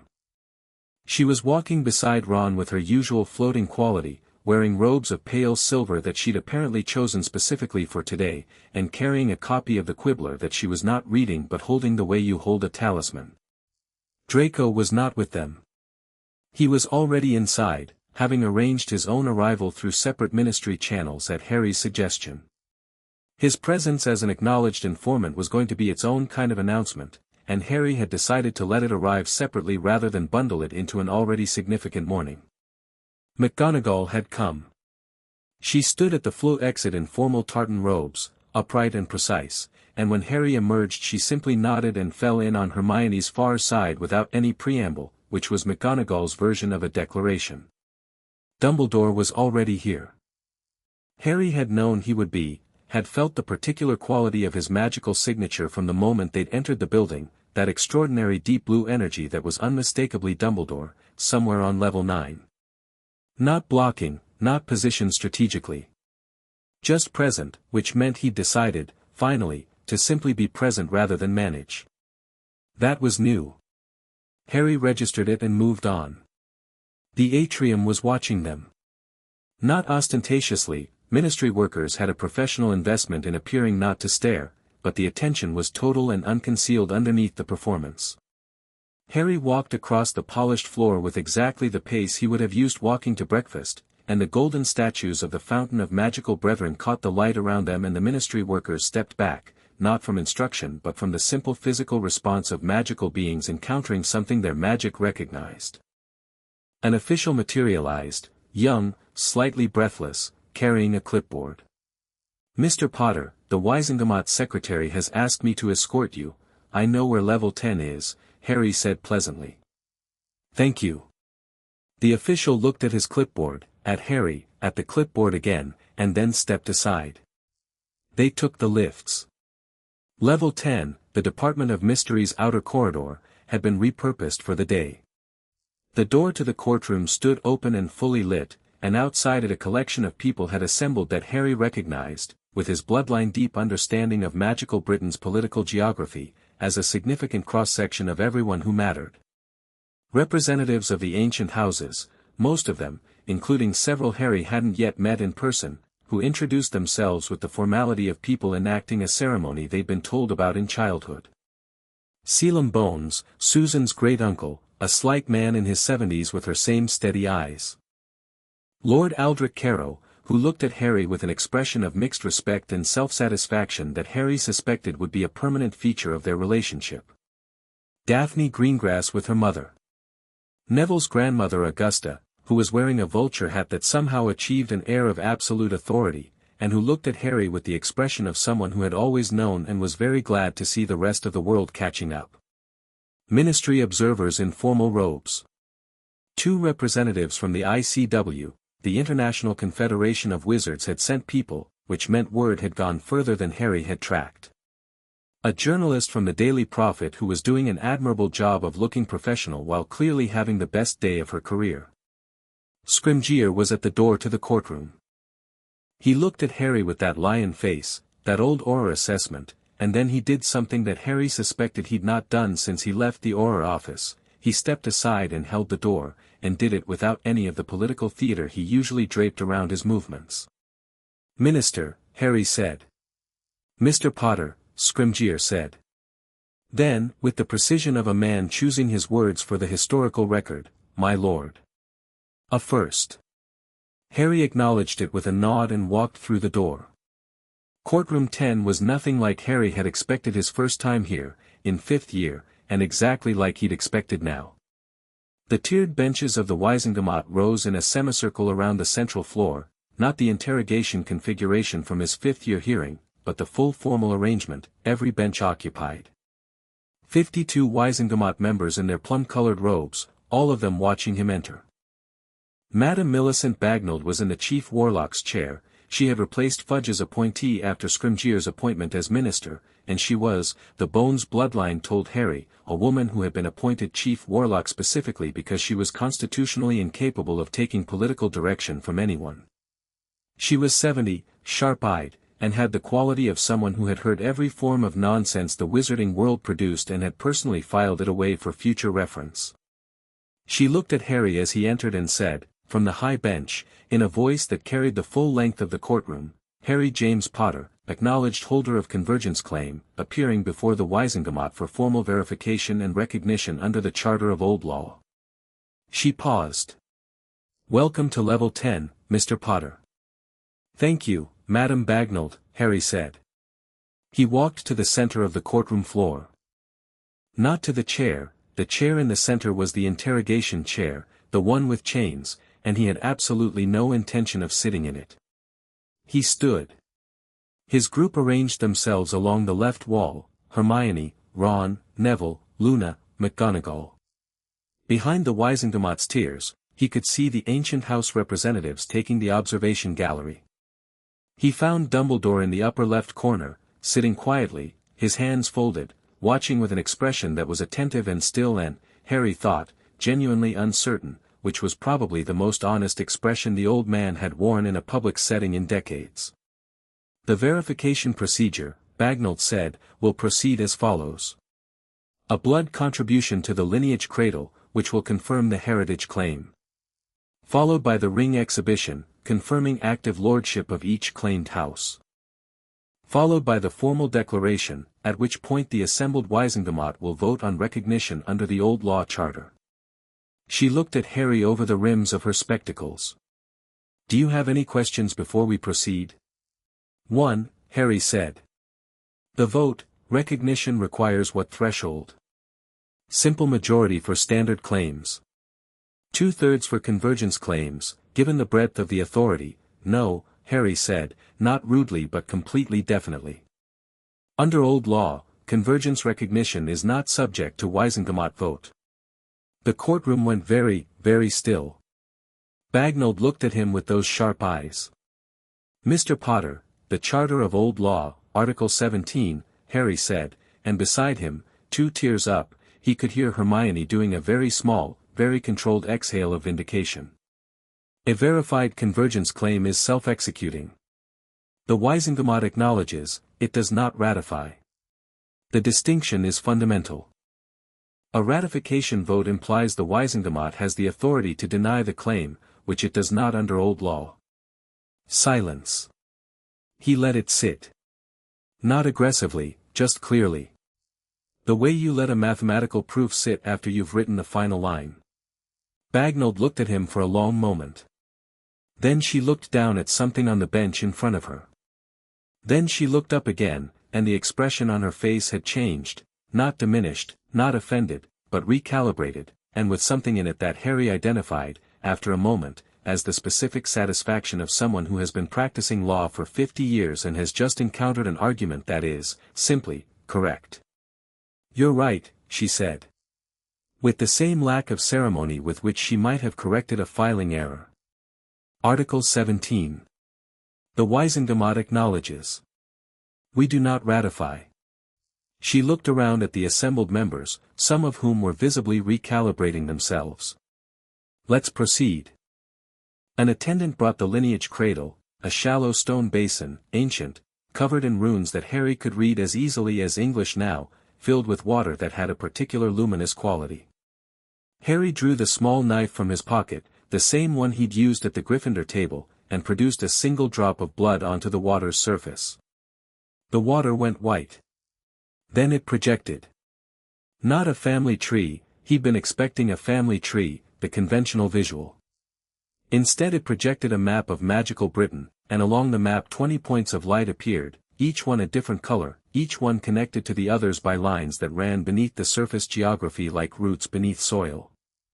All 20 points of light ran to the center, to a single convergent point that pulsed with a light that was all of them and none of them individually, that was simply its own thing, something the room had never seen before. The Wisengamot was very quiet. Harry looked at the map and felt it, the same network he carried in his chest, projected outward, legible to everyone in the room. The 20 bloodlines, 3 centuries of waiting, 1 morning of finally. The lineage cradle confirms the convergence, Bagnold said, and her voice was steady and formal and carried underneath the formality a quality that Harry recognized from McGonagall and Flitwick and Scrimgeour and every person who had encountered this situation and had responded with genuine rather than performed reaction. She was awed. Not performance awed, actually awed. Let the record note convergence of 20 hereditary lines including the Pendragon sovereignty. First confirmed convergence in 312 years. Harry waited for the map to dissolve back into the water. Then he raised his hands. The rings were visible, all 20, manifesting physically in a way they hadn't done for anyone else in the room in living memory, each crest detailed and distinct, each metal catching the courtroom's light differently. 20 houses. 20 sets of eyes across 3 tiers of Wisengamot benches focusing on them. House Potter, Harry said, and he didn't do them in order of significance, he did them in the order they'd settled in him, not hierarchy but history, the way they'd arrived in the ancestral nexus. House Peveril. House Black. House Gryffindor. House Slytherin. House Ravenclaw. House Hufflepuff. House Emrys. House Pendragon. House Lefay. House Gaunt. House Flammel. House Ollivander. House Dumbledore. He heard the sound from Dumbledore's position in the upper gallery. Not a gasp, something quieter and more internal. Quickly controlled. House Longbottom. House Bones. House Pruitt. House Selwyn. House Knott. House Greengrass. The final name settled into the room. 20 names. 20 rings catching the light. 20 points on the map that had dissolved into the water and still, if you looked at the lineage cradle, glowed faintly from within. Bagnold said, the ring exhibition is complete. All 20 lordships confirmed as active and held by a single convergence bearer. She looked around the chamber. I will now read the acknowledgement. She stood. The assembled Wisengamot, even the ones who'd spent the last week in urgent private correspondence about what this would mean for their political positions and their departmental authorities, stood with her. Not because protocol required it. Because the magic in the room required it, the same way magic always required acknowledgement of its own truths. Bagnold read from a parchment scroll that looked like it had been written a century ago and stored waiting for exactly this morning. The Wisengamot of Magical Britain, assembled in full session on this day, acknowledges the verified and lawful convergence claim of Harry James Potter, hereditary lord of 20 ancient houses, holder of the Pendragon sovereignty, and rightful king of magical Britain under the charter of old law. This acknowledgement carries the force of old law and stands without qualification, limitation, or condition. She looked up from the scroll, directly at Harry. So acknowledged. The words landed and the magic in them was palpable, the specific quality of a formal old law acknowledgement, which was not symbolic but actual, a magical contract between an institution and the one it recognized, binding them to the proper hierarchy. The room was quiet for a moment. Then, from somewhere in the Wisengamot tiers, one of the ancient house members began to applaud. Not performatively, the slow, deliberate applause of someone marking a moment. It spread. It was not universal. There were 15 or 20 members who sat with their hands in their laps and their expressions carefully neutral, which was their absolute right and which Harry had no interest in contesting by social pressure. But the majority was standing and the applause was real, and the courtroom on level 10 of the Ministry of Magic sounded, for about 30 seconds, like something that had been waiting 300 years to sound like this. Harry let it happen, then raised one hand, and the room quieted. Not immediately, he didn't do it with force. He just raised his hand and waited, and the room quieted because it wanted to hear what came next. "I want to address the 15 members who aren't applauding," Harry said. The room stilled completely. "Your hesitation is legitimate," he said. "A 300-year political structure has just shifted significantly on a Tuesday morning, and you have constituents and departments and personal investments in the way things have been working, and the appropriate response to significant change is caution." He looked across the tiers. "I'm not here to dismantle the ministry. I'm not here to run it. The daily governance of magical Britain, regulations, enforcement, services, international relations, those things belong to the ministry and the Wisengamot, and I have no interest in taking them over." He paused. "Let the relief in the room circulate. What I hold under old law is specific. Judicial sovereignty over disputes between ancient houses. Military command in times of active war. The hereditary rights of the 20 families, which the Wisengamot will no longer adjudicate, not because I'm removing your authority generally, but because those specific cases have a correct venue, and that venue is me." He looked at Bagnold directly. "The relationship between the Wisengamot and the King's Court is collaborative. Not competitive." Bagnold looked at him with those sharp, experienced eyes. "The King's Court," she said. "You're establishing formal courts." "Yes. Based at Hogwarts, initially. Accessible to all ancient house members and their dependents. Open record, publicly documented judgments." He paused. "No closed-door decisions. No managed outcomes. Everything on the record." Something moved through the chamber at the phrase managed outcomes. Several people looked at the floor. Harry let that happen too. "The war," he said, and the room's quality changed immediately, sharpened, focused, the way a room full of people who have been living with a threat for years focuses when someone addresses it directly. "Voldemort. Tom Riddle. Whatever you want to call him." He looked around the chamber. "He met me 6 days ago at the edge of the Forbidden Forest. I want to be precise about why I'm telling you this publicly, not because it's tactically wise to announce it, but because this body has been making defensive decisions about this war for 15 years based on incomplete information, and that stops today." He had their total attention. He sent a projection. "We spoke. I told him what he was facing. I told him the operational plan he was running through Hogwarts was compromised. I told him his Horcruxes, the anchors he's been using to make himself effectively immortal, are known and mostly located." He saw the shock in several faces and registered that Dumbledore had kept that information very tightly held. I also told him there was a path through this that ended with fewer graves. He didn't take the offer. He won't. But I made it, and the record should show I made it. A pause. The Horcruxes will be dealt with. The war will be ended. On a timeline of my choosing, not his, and not managed through proxies and sacrifices and careful planning that treats human lives as acceptable losses. He looked directly at Dumbledore in the gallery and held the look for exactly 3 seconds before moving on. I'm asking the Wisengamot to formally give the King's Court military jurisdiction over the prosecution of this war. Aura resources, civilian protection protocols, information sharing, all of it runs through the court. Scrimgeour and his office remain the operational authority for daily enforcement. This is coordination, not replacement. Scrimgeour, from his seat near the door, gave one small nod. Bagnold said, "That will require a formal motion." "Then move it," Harry said. She looked at him. "A beat." "Then, I move that the Wisengamot formally recognize the King's Court's military jurisdiction over the prosecution of the current conflict with Tom Riddle, known as Voldemort, and authorize full Auror cooperation with the Court's directives in this matter." She looked around the chamber. All in favor? 41 of 52 hands. More than 2/3. The motion carries, Bagnold said. The formal session ended at 3:30.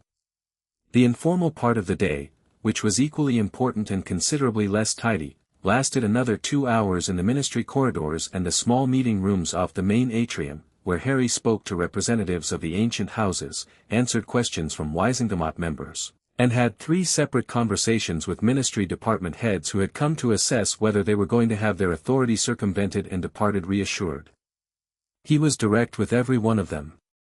He said nothing he didn't mean. He made no commitments he couldn't keep. Lord Aldrich Carrow found him in one of the corridors and said, without preamble, "My cousin Marcus's son, Wisengamot member, Eastern Bloc." He voted against the motion. "I know," Harry said. "He'll cause problems."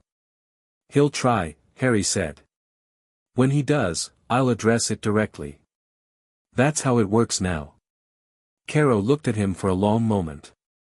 Something in the old man's face was working through something complicated, 40 years of operating in a system where things happened in back rooms and through family pressure and managed relationships, encountering a straightforward alternative. "You're going to make some people very uncomfortable," he said.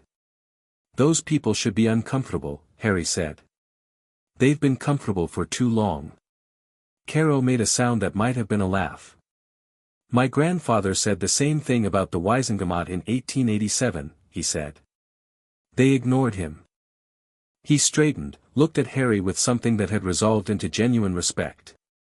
"They won't ignore you." Augusta Longbottom found him just before 5 o'clock, standing near the lifts. She was a formidable woman, Harry had always thought so, had occasionally felt the sharp end of that formidability, but had never until now had the full picture. The Longbottom bloodline in him read her clearly, iron core, enormous love underneath the iron, and the specific grief of someone who had watched her son destroyed by the war and had been holding a righteous anger about it for 15 years without anywhere adequate to put it. "Augusta," Harry said. "Harry," she said. She'd never called him that before, always Potter or dear boy. It landed differently today. "Neville." She looked past Harry at her grandson. Something moved through her face that she didn't fully control, some complex of pride and relief and the particular emotion of watching a child you love become someone genuinely extraordinary. "You stood at his right." "Yes, Gran," Neville said. She looked at him for a long moment.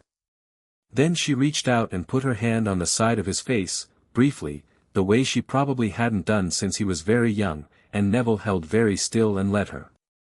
Then she straightened, adjusted her hat, and said in her normal brisk manner, "Right. The Longbottom land dispute files are in the vault. 17 of them, as of last count. I'll send them by Monday." "Thank you," Harry said. "Don't thank me," she said. "Just sort them. They've been sitting there since 1897 and it's irritating." She walked away with her chin up and her vulture hat tilted at precisely the correct angle. Neville watched her go. His throat moved once. Then he said, "She's been holding those files since before my parents went to St. Mungo's."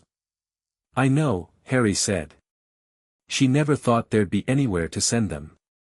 Harry put a hand briefly on his shoulder. Nothing more was needed. Hermione found him in the lift on the way back to the atrium. Just the two of them. Ron had gone ahead with Luna to find the flu, and Neville was talking to Susan Bones in the corridor. The lift hummed around them, descending through the ministry levels. "How are you?" she said. "Good," Harry said. And meant it. She nodded. She'd been processing something all day. He'd watched it in her, the ongoing recalibration that Hermione conducted when her understanding of something significant was being restructured. Not distress. Just that precise, intensive intellectual honesty she brought to everything. "I've been thinking," she said, "about the suppression. About what you would have been without it." She looked at the lift doors. "And whether what you are now is what you would have been, or whether some part of what you are is because of what you went through." Harry considered this. "Both," he said. She looked at him. "The bloodlines were always there," he said. "The convergence was always there.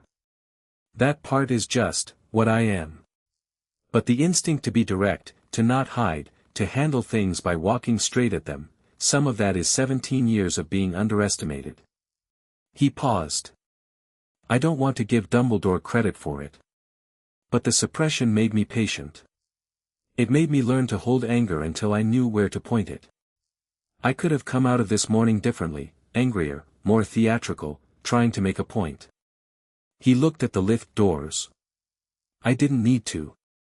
I just needed to be accurate." Hermione was quiet for a moment. Then, "The fragment's gone," she said. "I can tell. You're different in a way that's hard to describe. Lighter, maybe. Or cleaner." "Cleaner," he said. "Yes." "Does it hurt? Without it?" "No," he said. "It's the opposite. The scar's quiet. It's been quiet since Saturday night and I keep noticing the absence of the thing I was used to." He touched his forehead briefly, the faint white line above his brow. 16 years of it there and now just nothing. The lift stopped at the atrium level. The doors opened to the sound of the fountain of magical brethren and the crossing ministry workers and the ordinary mundane noise of a large institution. Hermione stepped out, then stopped. "Harry."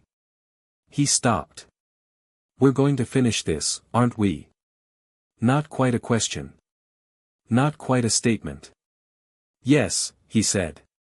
"The Horcruxes, the battle, all of it." "Yes." She nodded, and in the nod was everything Hermione was, the frightened girl who walked into every difficult thing with her chin up because her intelligence demanded honesty about what was necessary, the friend who had been standing beside him since first year without requiring reciprocation, the remarkable human being who was genuinely better with a book than anyone he'd ever known and genuinely braver than she believed herself to be. "All right," she said. "Let's go home." They fled back to Hogwarts just before 6 o'clock. The castle received them the way it always did, with the particular warmth that Harry had felt since he was 11 years old and had never quite been able to articulate, the sense of a place that knew him, that was glad he was back, that was in some fundamental and non-mystical way his. He'd understood that feeling better now for the last week. He let himself feel it fully. The Great Hall was at dinner, 560-odd students in their usual places, the enchanted ceiling showing a clear evening sky going dark blue at the edges where the last of the afternoon was draining away. When the doors opened and Harry walked in with his people at his back, the hall went through its now familiar acknowledgement, the shift in noise, the wave of attention, the moment of collective recognition. He walked to the Gryffindor table. Sat down. Reached for the food. "How'd it go?" Ginny called from 3 seats down. "Done," Harry said. "Like, actually done." "Formally acknowledged. Military jurisdiction authorized." Wizengamot on board. He put a piece of bread on his plate. Yes. Actually done. Brilliant, she said, and went back to her dinner. Luna arrived at the Gryffindor table, which she did sometimes when she felt like it and which no one had ever contested, and sat beside Ron with her quibbler and a plate of something that the house elves had apparently decided she needed, and Ron passed her the pumpkin juice without being asked. Neville sat across from Harry and ate steadily, and once, looking up, caught Harry's eye and simply nodded once, the same nod he'd given when Harry had asked him to stand at the Great Hall, the same nod he'd give for the rest of their lives whenever something important was confirmed. Draco appeared at the edge of the hall, not at the Slytherin table. He stood for a moment in the doorway, and his expression was the expression of someone who had spent a day observing and had come to a conclusion. He looked at Harry across the hall. Harry nodded once. Draco walked to the Slytherin table and sat down without comment, and began eating his dinner, and the particular tension he'd been carrying since the beginning of term was not gone. These things didn't evaporate, but it was different. Something had given in it. Good enough. After dinner, Harry went to the astronomy tower. Not for any particular reason. Not to think strategically or plan the next move or review the Horcrux situation or prepare for the Wizengamot follow-up correspondence that Hermione had already organized into a folder that would be waiting on his desk. Just because it was an October evening and the sky was clear and the tower had the best view of the grounds, and sometimes you needed to be somewhere high and open after a significant day. He stood at the parapet and looked out at the grounds, the Black Lake, the Forbidden Forest, the lights of Hogsmeade in the distance, the great dark spread of the Scottish hills rolling away to the north. The stars were coming out, one by one and then in clusters, the way they always did up here, the atmosphere having none of the castle's warm impediment. He heard footsteps on the stairs and didn't tense, because he'd felt the approach before the footsteps sounded, the way he felt everything now that was moving within the castle's awareness. Dumbledore came out onto the tower.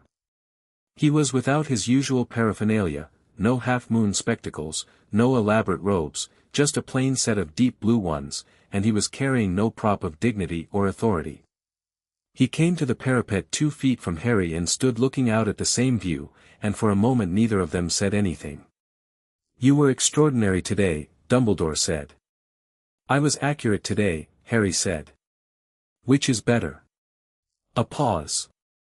The old man's hands, resting on the parapet, were not quite steady. One of them bore the blackened damage from the ring Horcrux's curse, which Dumbledore had destroyed in the summer and which had not healed as it should have.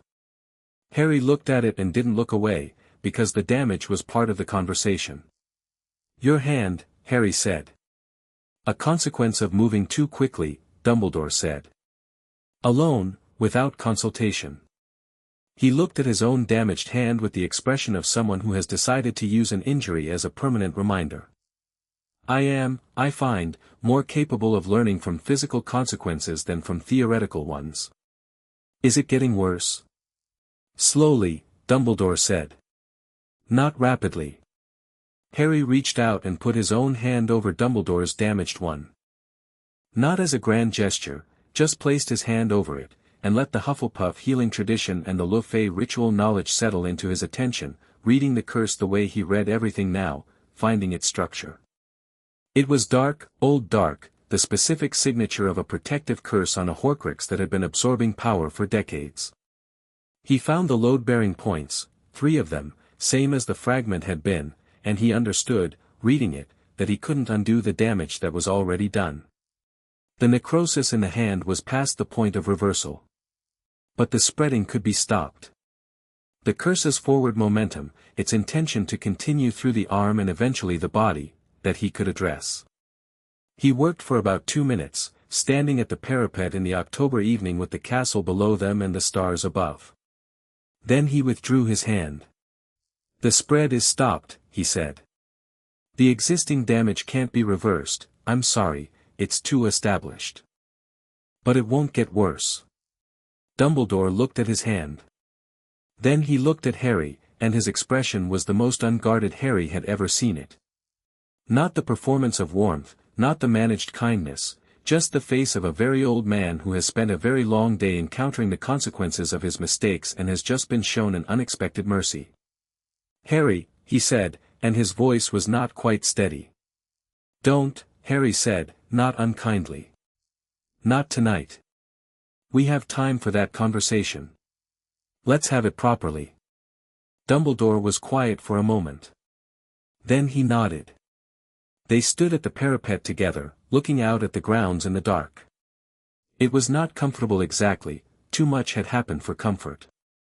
But it was honest, and Harry had decided that honest was the condition he required from the people around him, and that he was willing to wait for comfort to arrive in its own time afterward. "The Horcruxes," Dumbledore said eventually. "You told the Wisengamot, I told them they were known and mostly located," Harry said. "Which is true. I have 3 confirmed locations and 2 probable ones." He paused. "I didn't tell them I've already destroyed one."